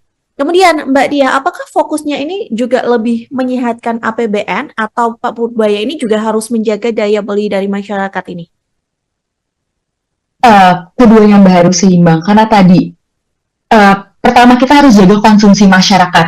Kalau misalnya inflasi sedang meningkat, kan harga beras makin naik, harga bahan pokok makin mahal, dan juga kembali lagi tadi, per tahunnya kenaikan gaji tidak begitu naik signifikan, bagaimana masyarakat mau membeli bahan pokok untuk sekedar ke UMKM, ke warung kelontong, itu uangnya tidak akan muter, Mbak, karena kan seperti yang banyak kementerian UMKM bilang, Kementerian Koordinator Ekonomi bilang bahwa 60% PDB dari Indonesia ini dihasilkan oleh UMKM. Ketika masyarakat tidak mempunyai daya beli, ini juga istilahnya akan memangkas semua pilar-pilar ekonomi Indonesia, bukannya seperti itu. Saya itu juga tadi menyehatkan APBN, betul Mbak. Pemerintah juga harus pilih-pilih untuk memberi insentif fiskal kepada siapa. Karena kita tahu, kalau misalnya banyak sekali insentif pajak yang tidak tepat sasaran, tax holiday, tax allowance, itu semuanya dinikmati oleh para pedagang besar. Dan juga kembali lagi, harus direview kembali program-program yang tidak masuk akal, seperti halnya MBG, yang mencakup 44% anggaran pendidikan, dan juga koperasi merah putih yang sudah ada, tetapi juga potensi kehilangan PDB-nya itu hingga 10 triliun loh, Mbak, seperti itu. Baik, Mbak Diah, Menteri Keuangan sebelumnya, ini Sri Mulyani begitu ya, menuai kritik soal kebijakan pajak begitu. Menurut dari Mbak Diah sendiri, reformasi pajak dan birokrasi keuangan, seberapa realistis ini bisa dijalankan di bawah kepemimpinannya? Baik, Mbak, ini sekali lagi adalah political will untuk menutup kebocoran dan memajaki kekayaan itu sendiri. Kalau kita tahu, saya menyadari bahwa pemerintah secara sadar, Pak Prabowo bilang hanya ada satu visi misi, yaitu visi misi presiden. Kementerian tidak memiliki visi misi, semuanya hanya tertuju kepada presiden. Kita tinggal melihat apakah Pak Purbaya ini adalah seorang yes man atau seperti apa, betul kan Mbak? Jadi ini kembali lagi, harusnya Pak Prabowo juga menyadari kita tuh semakin tercekik masyarakat kelas menengah ke bawah, dan tuntutan yang selama ini diajukan itu Pak Purbaya bilang ini hanyalah tuntutan sebagian kecil masyarakat. Ini sangat menyakiti hati masyarakat karena yang Bapak lihat adalah teman-teman di sekeliling Bapak yang mungkin itu orang-orang super kaya. Seperti itu. Harusnya ada lebih berempati, dan juga ini adalah bentuk sebuah keadilan pajak bagi masyarakat. Tidak hanya dipajaki, tapi kami juga butuh keadilannya. Apa yang kami dapatkan setelah pemerintah mengkolek pajak dari kita. Harus diketahui bahwa ketika para buruh di PHK, itu pesangonnya masih dipajaki. Apakah setega itu negara untuk memperlakukan kita? Seperti itu, Mbak. Baik, Mbak Diah, kemarin kan Pak Purbaya gitu ya, mengatakan bahwa dirinya mampu ataupun cukup untuk kapabilitas ataupun mumpuni begitu untuk membawa Indonesia menjadi lebih baik, menjadi Menteri Keuangan begitu. Tapi beberapa pakar ataupun pihak juga menyoroti bahwa kepercayaan diri dari Purbaya ini justru akan membuat Indonesia hancur di mata negara-negara lain. Bagaimana Mbak Diah menanggapi hal itu, terutama di sisi ekonomi ya? Iya, baik Mbak. Setiap orang ketika diberi kepercayaan pasti akan lebih menggebu-gebu untuk menunjukkan dirinya beliau. Tapi kembali lagi, untuk menunjukkan beliau seperti apa, harus dimulai dari memperkuat ekonomi dalam negeri. Seperti itu. Tadi menyehatkan dan memutar kembali kesiapan masyarakat untuk belanja, untuk konsumsi pribadi, untuk konsumsi UMKM itu sendiri, dan juga memperbaiki apa yang sebelumnya di era Bu Sri Mulyani ini banyak bolongnya, banyak misnya, banyak bocornya, terutama anggaran-anggaran yang tidak dialokasikan untuk pelayanan publik lebih baik. Saya yakin Pak Purbaya ini membawa banyak orang-orang seperti staf ahlinya yang lebih mengerti teknis, tapi kembali lagi itu adalah political will dan apa yang disetujui ataupun tidak disetujui oleh Pak Presiden Indonesia. Oleh karena itu, ini adalah kesempatan bagi masyarakat untuk bersama-sama. Kita demanding, kita menyuarakan, tetap berisik untuk apa-apa yang perlu kita kejar, seperti halnya tadi berkeadilan pajak. Pajaklah orang terkaya, orang super kaya di Indonesia, bukan hanya masyarakat kecil yang akan semakin ditekan dengan banyaknya pajak-pajak lain. Seperti kemarin ada kenaikan pajak hingga PBB hingga 800%, 200%, yang mengakibatkan di Pati ada gejolak seperti itu kan dimulai dari kebijakan pemerintah yang memicu hal tersebut. Baik, tadi Mbak Dia juga sempat mengatakan begitu ya, ada dari kebijakan-kebijakan dari Sri Mulyani begitu sebelumnya yang bolong yang memang harus diperbaiki oleh Menkeu yang baru ini. Boleh dong Mbak dirinci apa saja menjadi kebijakan dari era Sri Mulyani ini yang memang perlu dan wajib dievaluasi dan menjadi fokus perbaikan untuk dari Purbaya? Baik, salah satunya adalah ketergantungan pada pajak konsumsi tadi. Kita dikenakan pajak 11%, tetapi apakah pajak orang terkaya berani dikenakan kepada mereka? Nah, kita bisa geser pemajakan tersebut ke pajak progresif. Kita tidak kekurangan anggaran, Mbak, tapi kita bisa melakukan alternatif pemajakan. Contoh progresif itu seperti apa? Ada pajak kekayaan, pajak karbon, pajak produksi batu bara, pajak keuntungan tidak terduga dari sektor ekstraktif, pajak atas penghasilan negara kapan hayati, pajak digital maupun pajak properti. Ini negara bisa mendapatkan lebih dari 524 triliun per tahun. Dibandingkan menekankan pajak kepada masyarakat yang memang kita tahu kondisinya seperti apa, lebih baik cari alternatif kepajakan lain. Indonesia tidak kekurangan hal tersebut gitu. Ini hanya tergantung apakah pemerintah mau untuk melakukan hal tersebut seperti itu. Baik. Mbak Dia, kalau dari sebelumnya ini kan Sri Mulyani, beberapa pihak juga menilai begitu ya bahwa Sri Mulyani ini unggul dalam kebijakan fiskal begitu. Apakah Purbaya ini cukup kompeten juga dalam kebijakan fiskal atau bagaimana? Atau apa yang harus dilakukan agar hal ini tetap bisa dipertahankan? Baik, ya Ibu Sri Mulyani adalah seorang teknokrat yang kita tahu seorang ekonom. Dan juga kita tahu bahwa beliau juga pernah dipercayakan untuk bekerja di World Bank. Undebatable Mbak untuk teknokratis seperti itu. Tetapi kembali lagi ya, bagaimana beliau menginstruksikan berbagai regulasi dan implementasinya di Indonesia. Ini juga harus menjadi pelajaran bagi Pak Purbaya agar masyarakat tetap percaya kepada pemerintah, terutama dalam pengelolaan keuangan negaranya.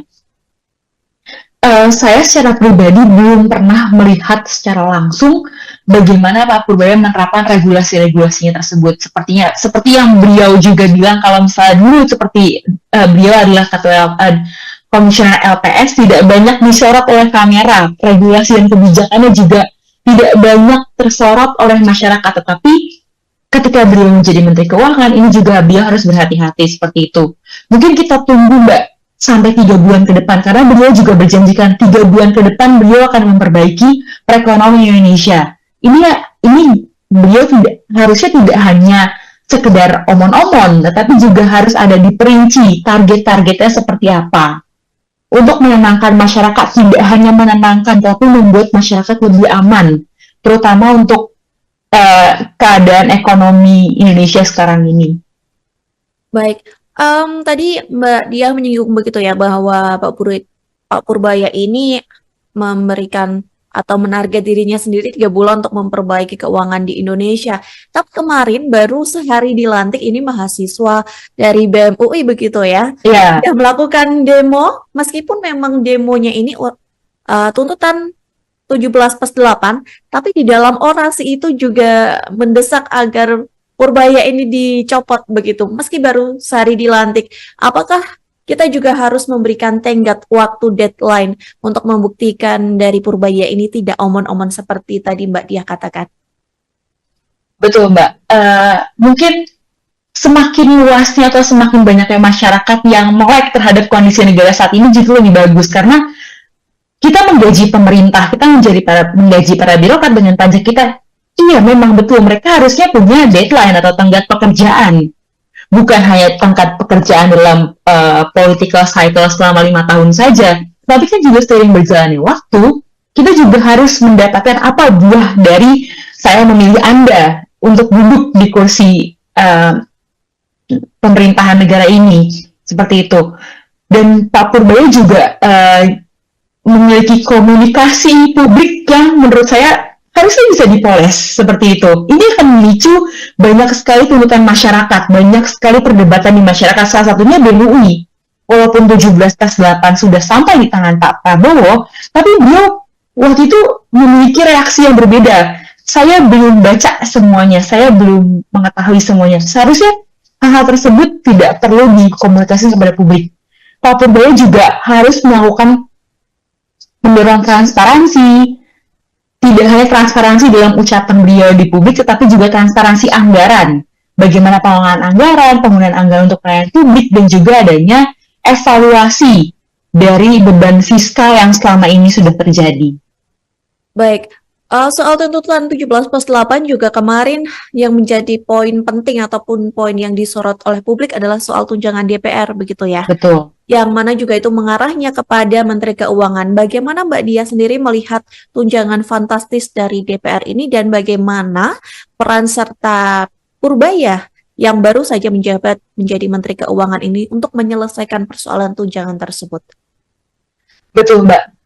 Ketika kita tahu bahwa tunjangan DPR ini sangat fantastis dan bisa mereka membawa pulang lebih dari 108 juta dan take home pay-nya sampai 58 juta, dan bahkan sudah direvisi, take home pay-nya pun 68 juta, bahkan ada beberapa tunjangan yang ikut naik, dan bahkan ada indikator-indikator yang sebelumnya tidak ada tapi tiba-tiba muncul. Ada seperti tunjangan kehormatan, hormat seperti apa yang harus ditunjangi, seperti itu ada peningkatan komunikasi publik, tetapi komunikasinya justru masih dipertanyakan. Pak Purbaya juga harus secara tegas dan cepat untuk mencabut fasilitas PPh 21, yang mana PPh 21 ini mengcover adanya pajak bagi DPR dan pejabat, jadi mereka tidak membayar pajak. Seperti itu. Ini yang harus dilakukan Pak Purbaya, cabut fasilitas tersebut, biar mereka bayar pajak. Seperti yang tadi saya sudah sebutkan bahwa buruh yang kena PHK saat ini pun pesangonnya masih dipajaki. Sejak tahun 2024 hingga tahun 2025 ini, PHK meningkat cukup tajam dan adanya perbedaan data dari Kementerian Ketenagakerjaan dengan data dari organisasi itu beda. Lebih banyak PHK yang terrecord oleh organisasi dari pekerja buruh Indonesia.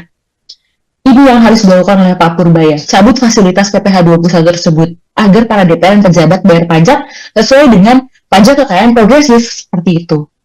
Baik, Mbak Dia, bagaimana soal tantangan Menteri Keuangan begitu ya, ketika mereka harus menyeimbangkan anggaran subsidi energi dan program untuk perlindungan sosial? Baik, Mbak, keduanya ini harus berjalan untuk selalu jalan beririsan. Kita tahu bahwa banyak sekali program-program pelayanan publik atau proyek-proyek yang baru di kepemimpinan Pak Prabowo ini yang kurang teknokratis dan tidak berbasis bukti dan bisa dialihkan untuk subsidi tadi untuk subsidi sosial maupun energi. Seperti contoh, kita tahu bahwa tadi adanya produksi batubara yang besar di Indonesia. Itu bisa kita kenakan pajak untuk subsidi energi Indonesia. Seperti halnya pensiun dini PLTU batubara, itu juga bisa kita kalkulasikan penerimaan negaranya berapa dan keuntungannya seperti apa. Jadi itu akan menutup pajak-pajak yang seharusnya dipajakan tadi untuk pada masyarakat, untuk menaikkan pajak hingga 12% ke masyarakat. Itu bisa menjadi salah satu pajak alternatif yang diterapkan di Indonesia, Mbak. Oke, kalau soal langkah cermat yang sekiranya bisa diambil oleh Purbaya untuk melakukan reformasi subsidi agar lebih tepat sasaran, bagaimana menurut Mbak Dia?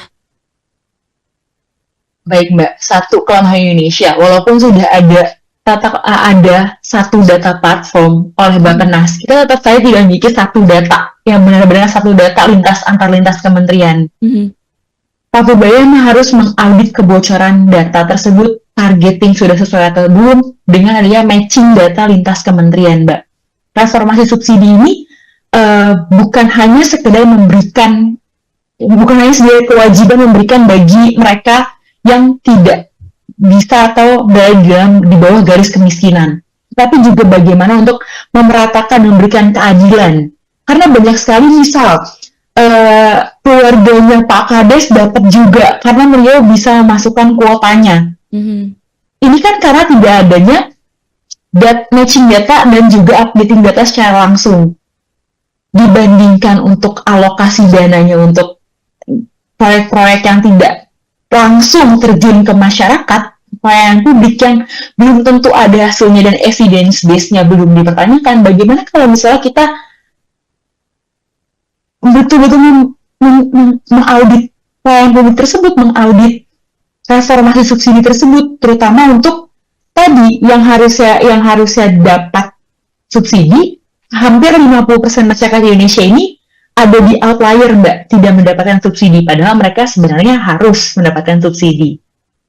Oke, kalau strategi menurut Mbak Diah yang harus ditempuh oleh Purbaya ini untuk menjaga arus investasi masuk begitu ya di tengah ketidakpastian global ini, apa yang harus dilakukan ataupun strategi yang harus ditempuh oleh Purbaya ini? Pertama adalah jaga kepercayaan para investor.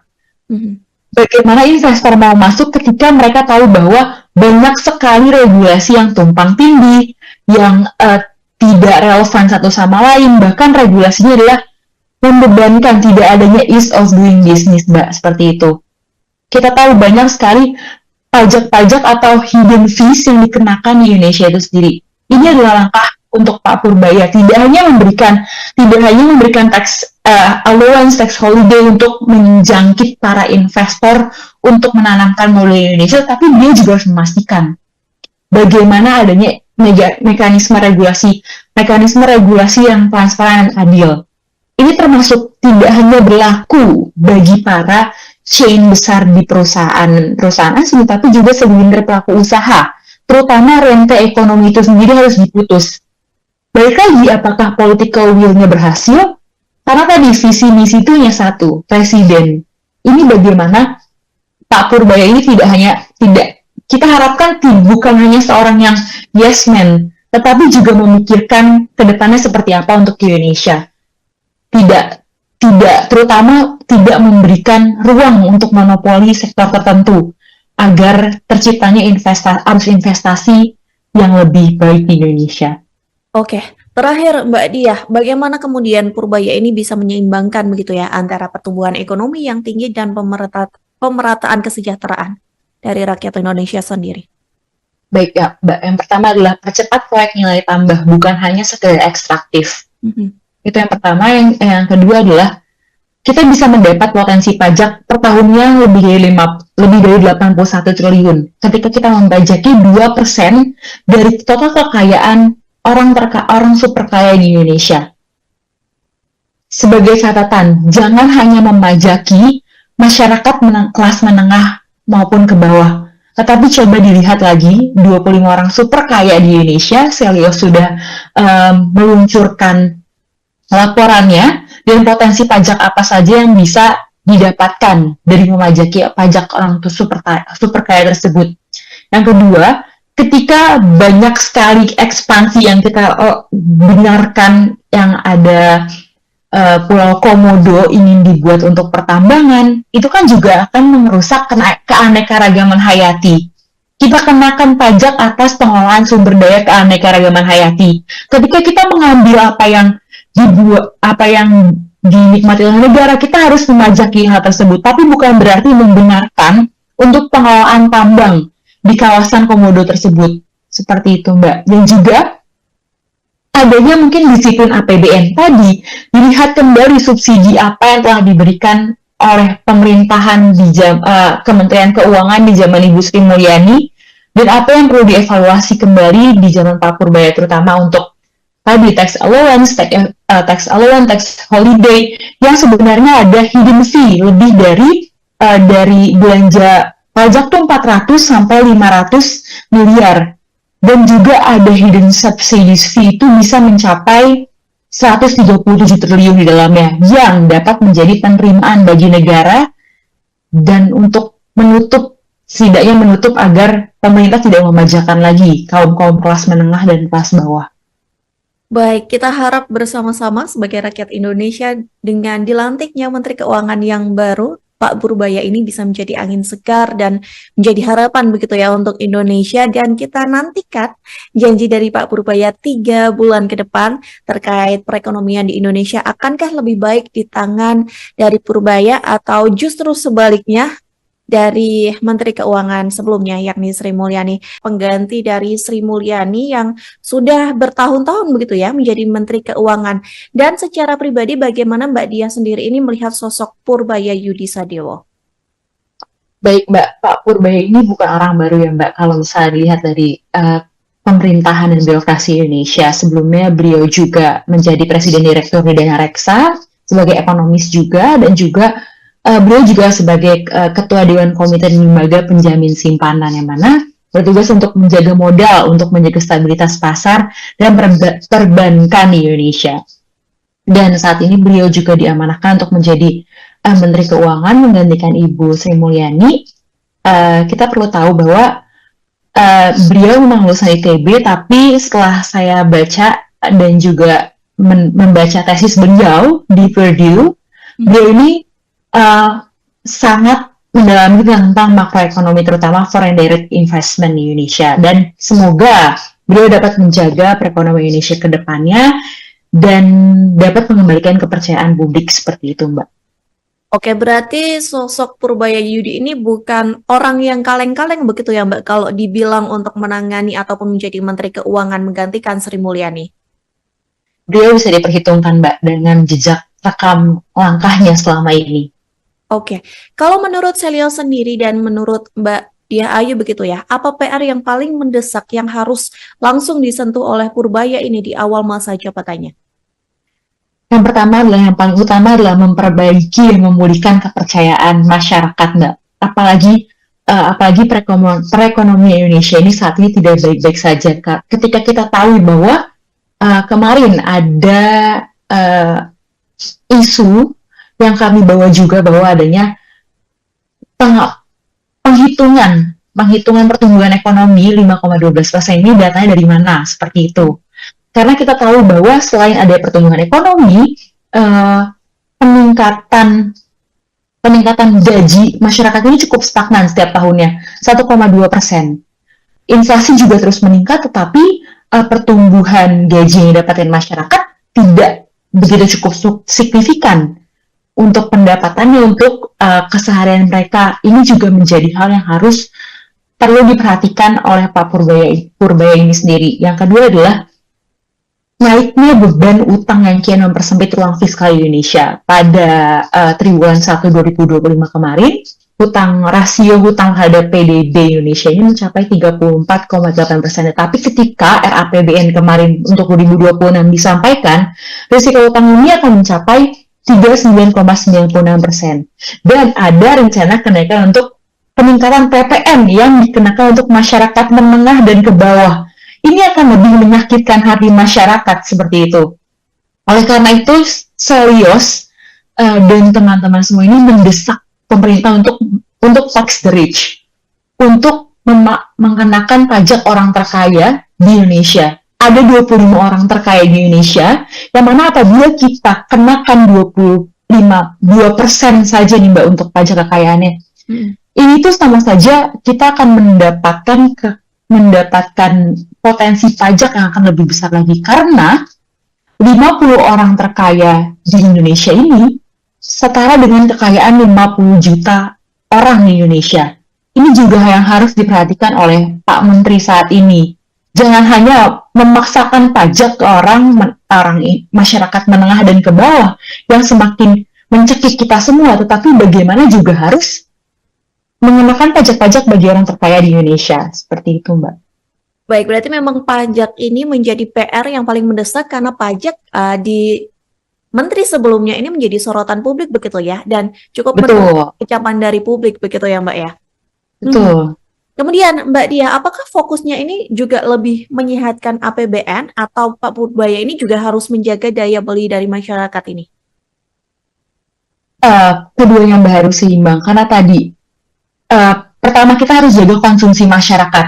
Kalau misalnya inflasi sedang meningkat, kan harga beras makin naik, harga bahan pokok makin mahal, dan juga balik kembali lagi tadi per tahunnya kenaikan gaji tidak begitu naik signifikan. Bagaimana masyarakat mau membeli bahan pokok untuk sekedar ke UMKM, ke warung kelontong? Itu uangnya tidak akan muter, Mbak, karena kan seperti yang banyak Kementerian UMKM bilang, Kementerian Koordinator Ekonomi bilang bahwa 60% PDB dari Indonesia ini dihasilkan oleh UMKM.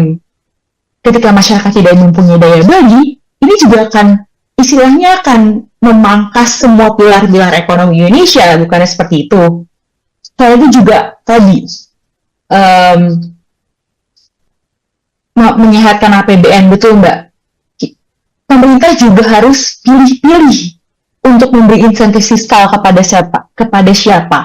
Karena kita tahu, kalau misalnya banyak sekali insentif pajak yang tidak tepat sasaran, tax holiday, tax allowance, itu semuanya dinikmati oleh para pedagang besar. Dan juga kembali lagi, harus direview kembali program-program yang tidak masuk akal, seperti halnya MBG, yang mencakup 44% anggaran pendidikan, dan juga koperasi merah putih yang sudah ada, tetapi juga potensi kehilangan PDB-nya itu hingga 10 triliun loh, Mbak, seperti itu. Baik, Mbak Diah, Menteri Keuangan sebelumnya, ini Sri Mulyani begitu ya, menuai kritik soal kebijakan pajak begitu. Menurut dari Mbak Diah sendiri, reformasi pajak dan birokrasi keuangan, seberapa realistis ini bisa dijalankan di bawah kepemimpinannya? Baik, Mbak, ini sekali lagi adalah political will untuk menutup kebocoran dan memajaki kekayaan itu sendiri. Kalau kita tahu, saya menyadari bahwa pemerintah secara sadar, Pak Prabowo bilang hanya ada satu visi misi, yaitu visi misi presiden. Kementerian tidak memiliki visi misi, semuanya hanya tertuju kepada presiden. Kita tinggal melihat apakah Pak Purbaya ini adalah seorang yes man atau seperti apa, betul kan Mbak? Jadi ini kembali lagi, harusnya Pak Prabowo juga menyadari kita tuh semakin tercekik masyarakat kelas menengah ke bawah, dan tuntutan yang selama ini diajukan itu Pak Purbaya bilang ini hanyalah tuntutan sebagian kecil masyarakat. Ini sangat menyakiti hati masyarakat karena yang Bapak lihat adalah teman-teman di sekeliling Bapak yang mungkin itu orang-orang super kaya. Seperti itu. Harusnya ada lebih berempati, dan juga ini adalah bentuk sebuah keadilan pajak bagi masyarakat. Tidak hanya dipajaki, tapi kami juga butuh keadilannya. Apa yang kami dapatkan setelah pemerintah mengkolek pajak dari kita. Harus diketahui bahwa ketika para buruh di PHK, itu pesangonnya masih dipajaki. Apakah setega itu negara untuk memperlakukan kita? Seperti itu, Mbak. Baik, Mbak Diah, kemarin kan Pak Purbaya gitu ya, mengatakan bahwa dirinya mampu ataupun cukup untuk kapabilitas ataupun mumpuni begitu untuk membawa Indonesia menjadi lebih baik, menjadi Menteri Keuangan begitu. Tapi beberapa pakar ataupun pihak juga menyoroti bahwa kepercayaan diri dari Purbaya ini justru akan membuat Indonesia hancur di mata negara-negara lain. Bagaimana Mbak Diah menanggapi hal itu, terutama di sisi ekonomi ya? Iya, baik Mbak. Setiap orang ketika diberi kepercayaan pasti akan lebih menggebu-gebu untuk menunjukkan dirinya beliau. Tapi kembali lagi, untuk menunjukkan beliau seperti apa, harus dimulai dari memperkuat ekonomi dalam negeri. Seperti itu. Tadi, menyehatkan dan memutar kembali kesiapan masyarakat untuk belanja, untuk konsumsi pribadi, untuk konsumsi UMKM itu sendiri, dan juga memperbaiki apa yang sebelumnya di era Bu Sri Mulyani ini banyak bolongnya, banyak misnya, banyak bocornya, terutama anggaran-anggaran yang tidak dialokasikan untuk pelayanan publik lebih baik. Saya yakin Pak Purboyo ini membawa banyak orang-orang seperti staf ahlinya yang lebih mengerti teknis, tapi kembali lagi itu adalah political will dan apa yang disetujui ataupun tidak disetujui oleh Pak Presiden Indonesia. Oleh karena itu, ini adalah kesempatan bagi masyarakat untuk bersama-sama. Kita demanding, kita menyuarakan, tetap berisik untuk apa-apa yang perlu kita kejar, seperti halnya tadi berkeadilan pajak. Pajaklah orang terkaya, orang super kaya di Indonesia, bukan hanya masyarakat kecil yang akan semakin ditekan dengan banyaknya pajak-pajak lain. Seperti kemarin, ada kenaikan pajak hingga PBB hingga 800%, 200%, yang mengakibatkan di Pati ada gejolak seperti itu kan dimulai dari kebijakan pemerintah yang memicu hal tersebut. Baik, tadi Mbak Dia juga sempat mengatakan begitu ya, ada dari kebijakan-kebijakan dari Sri Mulyani begitu sebelumnya yang bolong yang memang harus diperbaiki oleh Menkeu yang baru ini. Boleh dong Mbak dirinci apa saja menjadi kebijakan dari era Sri Mulyani ini yang memang perlu dan wajib dievaluasi dan menjadi fokus perbaikan untuk dari Purbaya? Baik, salah satunya adalah ketergantungan pada pajak konsumsi tadi.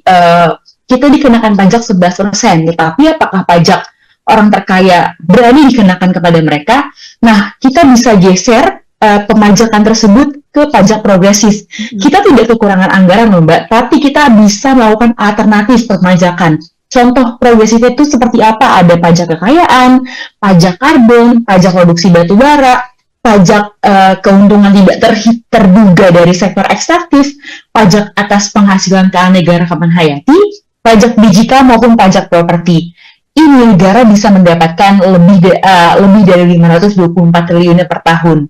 Dibandingkan menekankan pajak kepada masyarakat yang memang kita tahu kondisinya seperti apa, lebih baik cari alternatif perpajakan lain. Indonesia tidak kekurangan hal tersebut gitu. Tergantung. Ini hanya tergantung apakah pemerintah mau untuk melakukan hal tersebut seperti itu.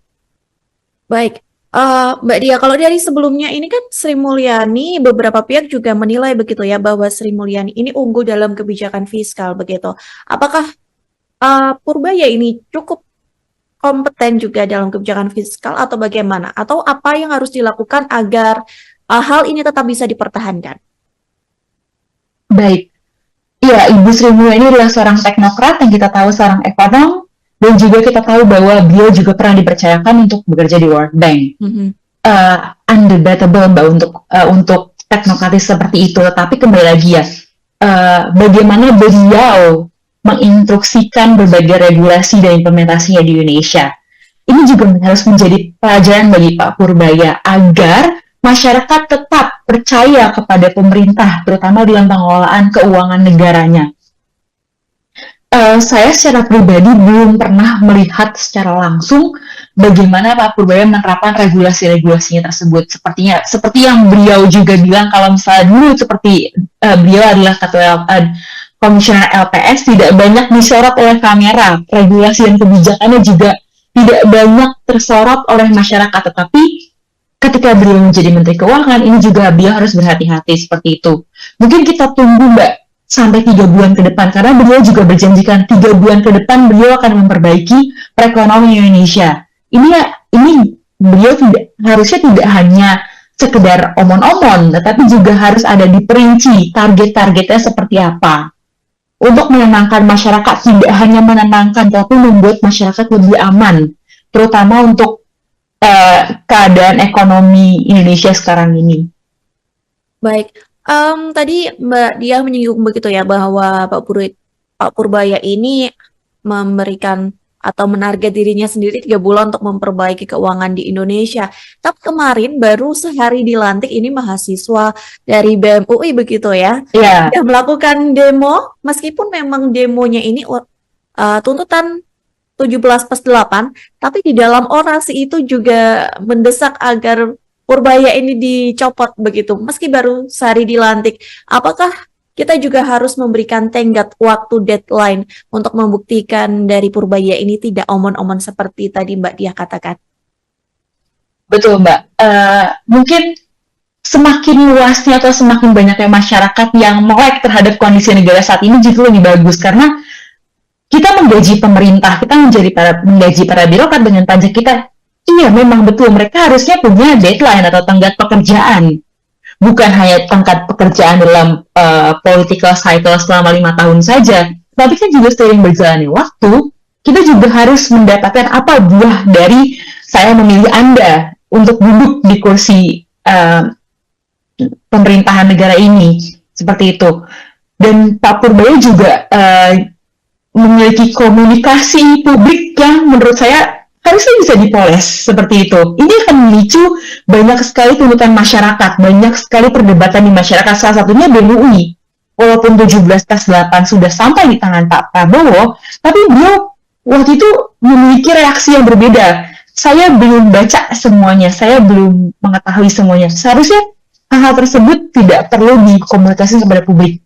Pak Purbaya juga harus melakukan mendorong transparansi, tidak hanya transparansi dalam ucapan beliau di publik, tetapi juga transparansi anggaran. Bagaimana pengelolaan anggaran, penggunaan anggaran untuk pelayanan publik, dan juga adanya evaluasi dari beban fiskal yang selama ini sudah terjadi.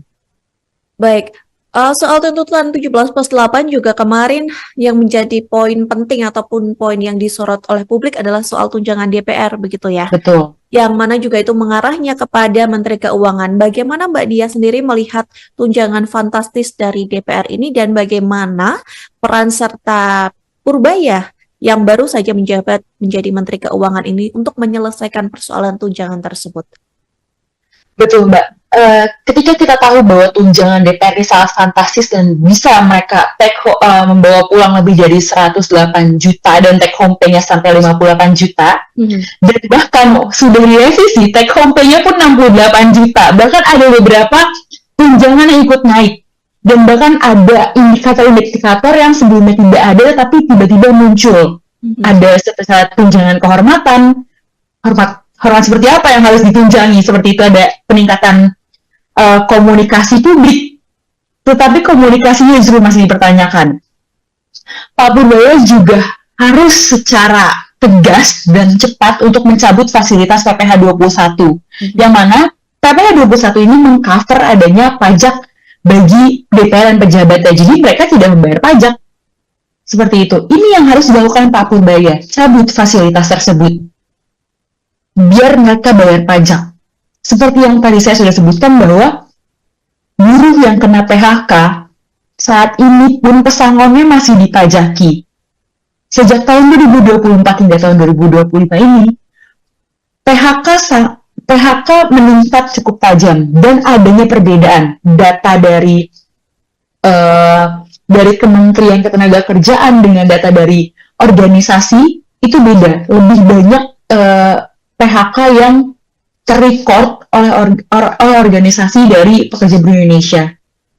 Ini yang harus dilakukan oleh Pak Purbaya, cabut fasilitas PPh 21 tersebut, agar para DPR dan pejabat bayar pajak sesuai dengan pajak kekayaan progresif, seperti itu. Baik, Mbak Dia, bagaimana soal tantangan Menteri Keuangan begitu ya, ketika mereka harus menyeimbangkan anggaran subsidi energi dan program untuk perlindungan sosial? Baik, Mbak, keduanya ini harus berjalan untuk selalu berjalan beririsan. Kita tahu bahwa banyak sekali program-program pelayanan publik atau proyek-proyek yang baru di kepemimpinan Pak Prabowo ini yang kurang teknokratis dan tidak berbasis bukti dan bisa dialihkan untuk subsidi tadi untuk subsidi sosial maupun energi. Seperti contoh, kita tahu bahwa tadi adanya produksi batubara yang besar di Indonesia. Itu bisa kita kenakan pajak untuk subsidi energi Indonesia. Seperti halnya pensiun dini PLTU batubara, itu juga bisa kita kalkulasikan penerimaan negaranya berapa dan keuntungannya seperti apa. Jadi itu akan menutup pajak-pajak yang seharusnya dipajakkan tadi untuk pada masyarakat, untuk menaikkan pajak hingga 12% ke masyarakat. Itu bisa menjadi salah satu pajak alternatif yang diterapkan di Indonesia, Mbak. Oke, kalau soal langkah cermat yang sekiranya bisa diambil oleh Purbaya untuk melakukan reformasi subsidi agar lebih tepat sasaran, bagaimana menurut Mbak Dia? Baik, Mbak. Satu, kelemahan Indonesia, walaupun sudah ada ada satu data platform oleh Bappenas, kita tetap saja tidak memiliki satu data yang benar-benar satu data antar lintas kementerian. Pak Purbaya harus mengaudit kebocoran data tersebut, targeting sudah sesuai atau belum, dengan adanya matching data lintas kementerian, Mbak. Transformasi subsidi ini bukan hanya sekedar memberikan, bukan hanya sebagai kewajiban memberikan bagi mereka yang tidak bisa atau di bawah garis kemiskinan, tapi juga bagaimana untuk memeratakan, memberikan keadilan. Karena banyak sekali misal keluarganya Pak Kades dapat juga karena beliau bisa memasukkan kuotanya. Ini kan karena tidak adanya matching data dan juga updating data secara langsung. Dibandingkan untuk alokasi dananya untuk proyek-proyek yang tidak langsung terjun ke masyarakat, pelayanan publik yang belum tentu ada hasilnya dan evidence base-nya belum dipertanyakan, bagaimana kalau misalnya kita betul-betul mengaudit pelayanan publik tersebut, mengaudit transformasi subsidi tersebut, terutama untuk tadi yang harusnya dapat subsidi, hampir 50% masyarakat Indonesia ini ada di outlier, Mbak, tidak mendapatkan subsidi, padahal mereka sebenarnya harus mendapatkan subsidi. Oke, kalau strategi menurut Mbak Diah yang harus ditempuh oleh Purbaya ini untuk menjaga arus investasi masuk begitu ya di tengah ketidakpastian global ini, apa yang harus dilakukan ataupun strategi yang harus ditempuh oleh Purbaya ini? Pertama adalah jaga kepercayaan para investor. Bagaimana investor mau masuk ketika mereka tahu bahwa banyak sekali regulasi yang tumpang tindih, yang tidak relevan satu sama lain, bahkan regulasinya adalah membebankan, tidak adanya ease of doing business, Mbak, seperti itu. Kita tahu banyak sekali pajak-pajak atau hidden fees yang dikenakan di Indonesia itu sendiri. Ini adalah langkah untuk Pak Purbaya, tidak hanya memberikan tax allowance, tax holiday untuk menjangkit para investor untuk menanamkan modal Indonesia, tapi dia juga harus memastikan bagaimana adanya mekanisme regulasi yang transparan dan adil. Ini termasuk tidak hanya berlaku bagi para chain besar di perusahaan asing, tapi juga segelintir pelaku usaha, terutama rente ekonomi itu sendiri harus diputus. Balik lagi, apakah political will-nya berhasil? Karena tadi visi misi itu hanya satu, presiden. Ini bagaimana Pak Purbaya ini kita harapkan bukan hanya seorang yang yes man, tetapi juga memikirkan ke depannya seperti apa untuk Indonesia. Terutama tidak memberikan ruang untuk monopoli sektor tertentu agar terciptanya arus investasi yang lebih baik di Indonesia. Oke, terakhir Mbak Diah, bagaimana kemudian Purbaya ini bisa menyeimbangkan begitu ya antara pertumbuhan ekonomi yang tinggi dan pemerataan kesejahteraan dari rakyat Indonesia sendiri? Baik ya, Mbak. Yang pertama adalah percepat proyek nilai tambah, bukan hanya sekedar ekstraktif. Itu yang pertama. Yang kedua adalah kita bisa mendapat potensi pajak per tahunnya lebih dari 81 triliun. Ketika kita membajaki 2% dari total kekayaan orang super kaya di Indonesia. Sebagai catatan, jangan hanya memajaki masyarakat kelas menengah maupun ke bawah, tetapi coba dilihat lagi 25 orang super kaya di Indonesia. Selios sudah meluncurkan laporannya dan potensi pajak apa saja yang bisa didapatkan dari memajaki pajak orang super kaya tersebut. Yang kedua, ketika banyak sekali ekspansi yang kita benarkan, yang ada Pulau Komodo ingin dibuat untuk pertambangan, itu kan juga akan merusak keanekaragaman hayati. Kita kenakan pajak atas pengelolaan sumber daya keanekaragaman hayati. Ketika kita mengambil apa yang dinikmati oleh negara, kita harus memajaki hal tersebut, tapi bukan berarti membenarkan untuk pengelolaan tambang di kawasan Komodo tersebut. Seperti itu, Mbak. Dan juga adanya mungkin disiplin APBN tadi, dilihat kembali subsidi apa yang telah diberikan oleh pemerintahan di Kementerian Keuangan di zaman Ibu Sri Mulyani, dan apa yang perlu dievaluasi kembali di zaman Pak Purbaya, terutama untuk tadi tax allowance, tax holiday, yang sebenarnya ada hidden fee lebih dari belanja pajak tuh 400 sampai 500 miliar. Dan juga ada hidden subsidies fee itu bisa mencapai 137 triliun di dalamnya yang dapat menjadi penerimaan bagi negara dan untuk setidaknya menutup agar pemerintah tidak memajakan lagi kaum-kaum kelas menengah dan kelas bawah. Baik, kita harap bersama-sama sebagai rakyat Indonesia dengan dilantiknya Menteri Keuangan yang baru, Pak Purbaya ini bisa menjadi angin segar dan menjadi harapan begitu ya untuk Indonesia, dan kita nantikan janji dari Pak Purbaya 3 bulan ke depan terkait perekonomian di Indonesia. Akankah lebih baik di tangan dari Purbaya atau justru sebaliknya dari Menteri Keuangan sebelumnya, yakni Sri Mulyani, pengganti dari Sri Mulyani yang sudah bertahun-tahun begitu ya menjadi Menteri Keuangan. Dan secara pribadi bagaimana Mbak Dia sendiri ini melihat sosok Purbaya Yudi Sadewo? Baik Mbak, Pak Purbaya ini bukan orang baru ya Mbak, kalau misalnya dilihat dari pemerintahan dan birokrasi Indonesia. Sebelumnya beliau juga menjadi Presiden Direktur di Dana Reksa, sebagai ekonomis juga, dan juga beliau juga sebagai Ketua Dewan Komite dan Lembaga Penjamin Simpanan, yang mana bertugas untuk menjaga modal, untuk menjaga stabilitas pasar dan perbankan di Indonesia. Dan saat ini beliau juga diamanahkan untuk menjadi Menteri Keuangan menggantikan Ibu Sri Mulyani.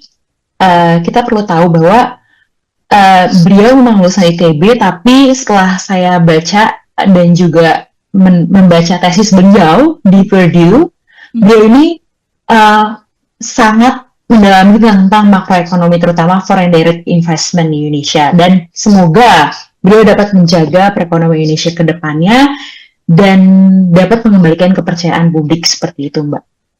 Oke, berarti sosok Purbaya Yudi ini bukan orang yang kaleng-kaleng begitu ya Mbak, kalau dibilang untuk menangani ataupun menjadi Menteri Keuangan menggantikan Sri Mulyani? Beliau bisa diperhitungkan, Mbak, dengan jejak rekam langkahnya selama ini. Oke, kalau menurut Selio sendiri dan menurut Mbak Dia Ayu begitu ya, apa PR yang paling mendesak yang harus langsung disentuh oleh Purbaya ini di awal masa jabatannya? Yang pertama adalah, yang paling utama adalah memperbaiki dan memulihkan kepercayaan masyarakat, Mbak. Apalagi perekonomian Indonesia ini saat ini tidak baik-baik saja, Kak. Ketika kita tahu bahwa kemarin ada isu yang kami bawa juga, bahwa adanya penghitungan pertumbuhan ekonomi 5,12% ini datanya dari mana, seperti itu. Karena kita tahu bahwa selain ada pertumbuhan ekonomi, peningkatan gaji masyarakat ini cukup stagnan setiap tahunnya, 1,2%. Inflasi juga terus meningkat, tetapi pertumbuhan gaji yang didapatkan masyarakat tidak begitu cukup signifikan untuk pendapatannya, untuk keseharian mereka. Ini juga menjadi hal yang perlu diperhatikan oleh Pak Purbaya ini sendiri. Yang kedua adalah naiknya beban utang yang kian mempersempit ruang fiskal Indonesia. Pada triwulan 1 2025 kemarin, rasio hutang terhadap PDB Indonesia ini mencapai 34,8%. Tetapi ketika RAPBN kemarin untuk 2026 disampaikan, risiko hutang ini akan mencapai 39,96%. Dan ada rencana kenaikan untuk peningkatan PPN yang dikenakan untuk masyarakat menengah dan ke bawah.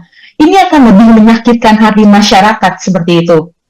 Oleh karena itu, Selios dan teman-teman semua ini mendesak pemerintah untuk tax the rich, untuk mengenakan pajak orang terkaya di Indonesia. Ada 25 orang terkaya di Indonesia, yang mana apabila kita kenakan 2% saja nih Mbak untuk pajak kekayaannya, ini tuh sama saja kita akan mendapatkan potensi pajak yang akan lebih besar lagi, karena 50 orang terkaya di Indonesia ini setara dengan kekayaan 50 juta orang di Indonesia.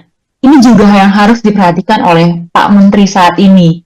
Jangan hanya memaksakan pajak ke orang masyarakat menengah dan ke bawah yang semakin mencekik kita semua, tetapi bagaimana juga harus mengenakan pajak-pajak bagi orang terkaya di Indonesia. Seperti itu, Mbak.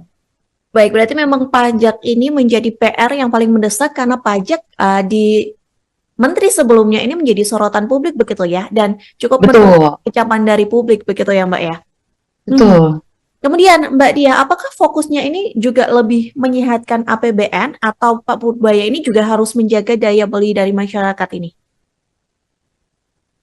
Keduanya harus seimbang karena tadi pertama kita harus jaga konsumsi masyarakat. Kalau misalnya inflasi sedang meningkat, kan harga beras makin naik, harga bahan pokok makin mahal, dan juga balik kembali lagi tadi per tahunnya kenaikan gaji tidak begitu naik signifikan. Bagaimana masyarakat mau membeli bahan pokok untuk sekedar ke UMKM, ke warung kelontong, itu uangnya tidak akan muter, Mbak, karena kan seperti yang Kementerian UMKM bilang, Kementerian Koordinator Ekonomi bilang bahwa 60% PDB dari Indonesia ini dihasilkan oleh UMKM. Ketika masyarakat tidak mempunyai daya beli, ini juga akan memangkas semua pilar-pilar ekonomi Indonesia, bukannya seperti itu. Soalnya itu juga tadi menyehatkan APBN, betul Mbak. Pemerintah juga harus pilih-pilih untuk memberi insentif fiskal kepada siapa. Karena kita tahu, kalau misalnya banyak sekali insentif pajak yang tidak tepat sasaran, tax holiday, tax allowance, itu semuanya dinikmati oleh para pedagang besar. Dan juga kembali lagi, harus direview kembali program-program yang tidak masuk akal, seperti halnya MBG, yang mencakup 44% anggaran pendidikan, dan juga koperasi merah putih yang sudah ada, tetapi juga potensi kehilangan PDB-nya itu hingga 10 triliun loh Mbak, seperti itu. Baik, Mbak Dia, Menteri Keuangan sebelumnya ini Sri Mulyani begitu ya, menuai kritik soal kebijakan pajak begitu. Menurut dari Mbak Dia sendiri, reformasi pajak dan birokrasi keuangan, seberapa realistis ini bisa dijalankan di bawah kepemimpinannya? Baik Mbak, ini sekali lagi adalah political will untuk menutup kebocoran dan memajaki kekayaan itu sendiri. Kalau kita tahu, saya menyadari bahwa pemerintah secara sadar Pak Prabowo bilang hanya ada satu visi misi, yaitu visi misi presiden. Kementerian tidak memiliki visi misi, semuanya hanya tertuju kepada presiden. Kita tinggal melihat apakah Pak Purbaya ini adalah seorang yes man atau seperti apa, betul kan Mbak? Jadi ini kembali lagi, harusnya Pak Prabowo juga menyadari kita tuh semakin tercekik masyarakat kelas menengah ke bawah, dan tuntutan yang selama ini diajukan itu Pak Purbaya bilang ini hanyalah tuntutan sebagian kecil masyarakat. Ini sangat menyakiti hati masyarakat karena yang Bapak lihat adalah teman-teman di sekeliling Bapak yang mungkin itu orang-orang super kaya. Seperti itu. Harusnya ada lebih berempati, dan juga ini adalah bentuk sebuah keadilan pajak bagi masyarakat. Tidak hanya dipajaki, tapi kami juga butuh keadilannya. Apa yang kami dapatkan setelah pemerintah mengkolek pajak dari kita. Harus diketahui bahwa ketika para buruh di PHK, itu pesangonnya masih dipajaki. Apakah setega itu negara untuk memperlakukan kita? Seperti itu, Mbak.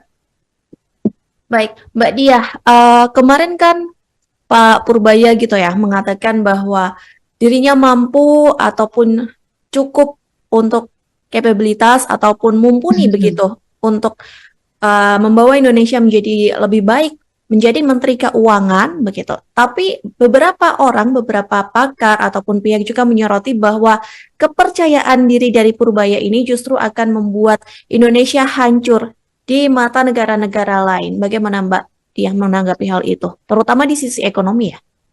Iya, baik Mbak. Setiap orang ketika diberi kepercayaan pasti akan lebih menggebu-gebu untuk menunjukkan dirinya beliau. Tapi kembali lagi, untuk menunjukkan beliau seperti apa, harus dimulai dari memperkuat ekonomi dalam negeri.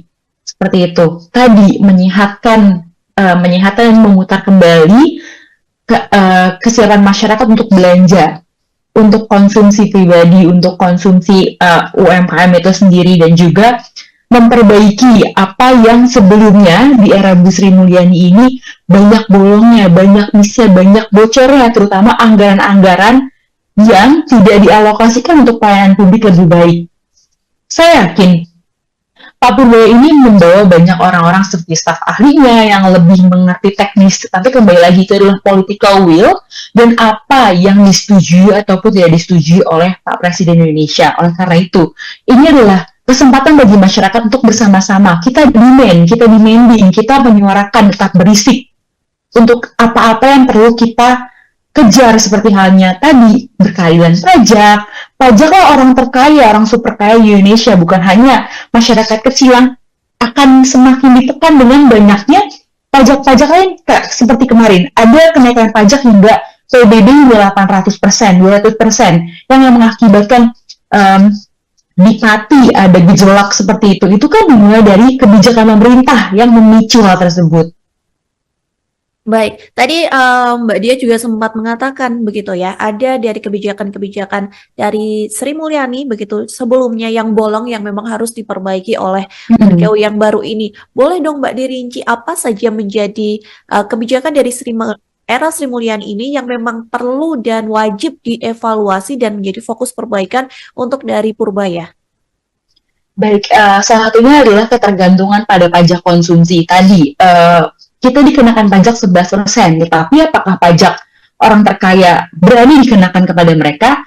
Nah, kita bisa geser pemajakan tersebut ke pajak progresif. Kita tidak kekurangan anggaran loh Mbak, tapi kita bisa melakukan alternatif perpajakan. Contoh progresif itu seperti apa? Ada pajak kekayaan, pajak karbon, pajak produksi batu bara, pajak keuntungan tidak terduga dari sektor ekstraktif, pajak atas penghasilan negara kapan hayati, pajak digital maupun pajak properti. Ini negara bisa mendapatkan lebih dari 524 triliun per tahun. Dibandingkan menekankan pajak kepada masyarakat yang memang kita tahu kondisinya seperti apa, lebih baik cari alternatif perpajakan lain. Indonesia tidak kekurangan hal tersebut, gitu. Ini hanya tergantung apakah pemerintah mau untuk melakukan hal tersebut seperti itu. Baik.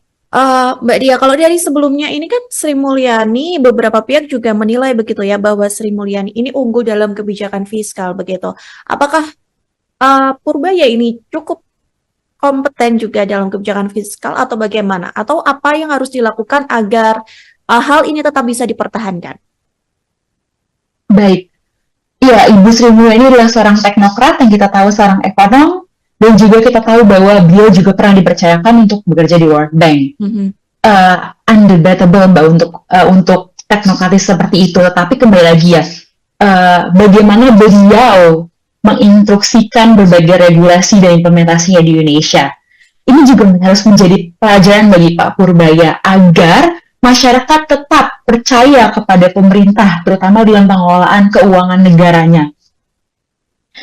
Saya secara pribadi belum pernah melihat secara langsung bagaimana Pak Purbaya menerapkan regulasi-regulasinya tersebut. Seperti yang beliau juga bilang, kalau misalnya dulu seperti beliau adalah ketua komisioner LPS, tidak banyak disorot oleh kamera. Regulasi dan kebijakannya juga tidak banyak tersorot oleh masyarakat. Tetapi ketika beliau menjadi Menteri Keuangan, ini juga beliau harus berhati-hati seperti itu.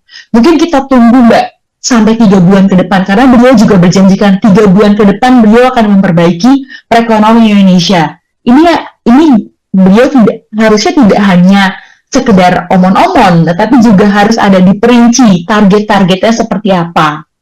Untuk menenangkan masyarakat, tidak hanya menenangkan, tapi membuat masyarakat lebih aman, terutama untuk keadaan ekonomi Indonesia sekarang ini.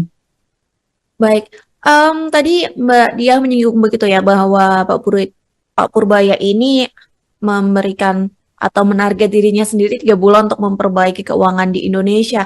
Tapi kemarin baru sehari dilantik ini mahasiswa dari BEM UI begitu ya, yang melakukan demo, meskipun memang demonya ini tuntutan 17+8, tapi di dalam orasi itu juga mendesak agar Purbaya ini dicopot begitu, meski baru sehari dilantik. Apakah kita juga harus memberikan tenggat waktu deadline untuk membuktikan dari Purbaya ini tidak omon-omon seperti tadi Mbak Diah katakan. Betul, Mbak. Mungkin semakin luasnya atau semakin banyaknya masyarakat yang melek terhadap kondisi negara saat ini justru lebih bagus, karena kita menggaji pemerintah, kita menggaji para birokrat dengan pajak kita. Iya, memang betul, mereka harusnya punya deadline atau tenggat pekerjaan. Bukan hanya tenggat pekerjaan dalam political cycle selama 5 tahun saja, tapi kan juga seiring berjalannya waktu, kita juga harus mendapatkan apa buah dari saya memilih Anda untuk duduk di kursi pemerintahan negara ini, seperti itu. Dan Pak Purbaya juga memiliki komunikasi publik yang menurut saya harusnya bisa dipoles seperti itu. Ini akan memicu banyak sekali tuntutan masyarakat, banyak sekali perdebatan di masyarakat, salah satunya BEM UI. Walaupun 17/8 sudah sampai di tangan Pak Prabowo, tapi beliau waktu itu memiliki reaksi yang berbeda. Saya belum baca semuanya, saya belum mengetahui semuanya. Seharusnya hal-hal tersebut tidak perlu dikomunikasikan kepada publik. Pak Purbaya juga harus melakukan mendorong transparansi, tidak hanya transparansi dalam ucapan beliau di publik, tetapi juga transparansi anggaran. Bagaimana penggunaan anggaran untuk pelayanan publik, dan juga adanya evaluasi dari beban fiskal yang selama ini sudah terjadi. Baik, soal tuntutan 17/8 juga kemarin yang menjadi poin penting ataupun poin yang disorot oleh publik adalah soal tunjangan DPR, begitu ya? Betul. Yang mana juga itu mengarahnya kepada Menteri Keuangan. Bagaimana Mbak Diah sendiri melihat tunjangan fantastis dari DPR ini, dan bagaimana peran serta Purbaya yang baru saja menjabat menjadi Menteri Keuangan ini untuk menyelesaikan persoalan tunjangan tersebut? Betul, Mbak. Ketika kita tahu bahwa tunjangan DPR ini sangat fantastis dan bisa mereka membawa pulang lebih dari 108 juta dan take home pay-nya sampai 58 juta, dan bahkan sudah direvisi, take home pay-nya pun 68 juta, bahkan ada beberapa tunjangan yang ikut naik, dan bahkan ada indikator-indikator yang sebelumnya tidak ada tapi tiba-tiba muncul. Ada seperti tunjangan kehormatan, hormat seperti apa yang harus ditunjangi, seperti itu, ada peningkatan komunikasi publik, tetapi komunikasinya justru masih dipertanyakan. Pak Purbaya juga harus secara tegas dan cepat untuk mencabut fasilitas PPh 21, yang mana PPh 21 ini mengcover adanya pajak bagi DPR dan pejabatnya, jadi mereka tidak membayar pajak. Seperti itu. Ini yang harus dilakukan Pak Purbaya, cabut fasilitas tersebut, biar mereka bayar pajak. Seperti yang tadi saya sudah sebutkan bahwa buruh yang kena PHK saat ini pun pesangonnya masih dipajaki. Sejak tahun 2024 hingga tahun 2025 ini, PHK meningkat cukup tajam, dan adanya perbedaan data dari Kementerian Ketenagakerjaan dengan data dari organisasi itu beda. Lebih banyak PHK yang terrecord oleh organisasi dari pekerja buruh Indonesia. Ini yang harus dilakukan oleh Pak Purbaya, cabut fasilitas PPh 21 tersebut, agar para DPR dan pejabat bayar pajak sesuai dengan pajak kekayaan progresif, seperti itu. Baik, Mbak Diah, bagaimana soal tantangan Menteri Keuangan begitu ya, ketika mereka harus menyeimbangkan anggaran subsidi energi dan program untuk perlindungan sosial? Baik, Mbak, keduanya ini harus berjalan untuk selalu jalan berisan.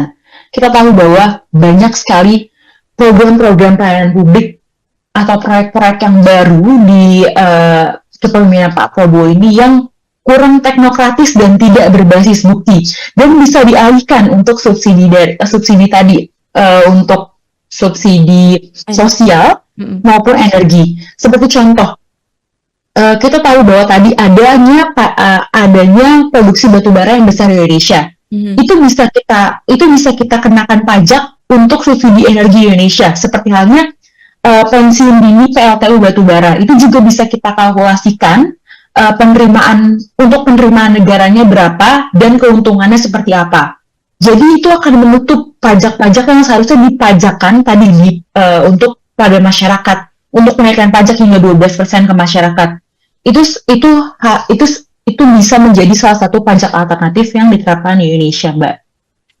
Oke, kalau soal langkah cermat yang sekiranya bisa diambil oleh Purbaya untuk melakukan reformasi subsidi agar lebih tepat sasaran, bagaimana menurut Mbak Dia? Baik, Mbak. Satu, kelemahan Indonesia. Walaupun sudah ada satu data platform oleh Bappenas, kita tetap saja tidak memiliki satu data yang benar-benar satu data antar lintas kementerian. Pak Purbaya harus mengaudit kebocoran data tersebut, targeting sudah sesuai atau belum, dengan adanya matching data lintas kementerian, Mbak.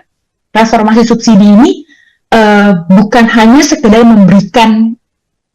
sebagai kewajiban memberikan bagi mereka yang tidak bisa atau di bawah garis kemiskinan, tapi juga bagaimana untuk memeratakan, memberikan keadilan.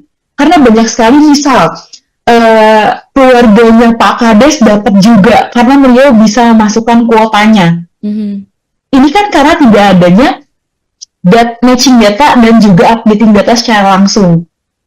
Dibandingkan untuk alokasi dananya untuk proyek-proyek yang tidak langsung terjun ke masyarakat, pelayanan publik yang belum tentu ada hasilnya dan evidence base-nya belum dipertanyakan, bagaimana kalau misalnya kita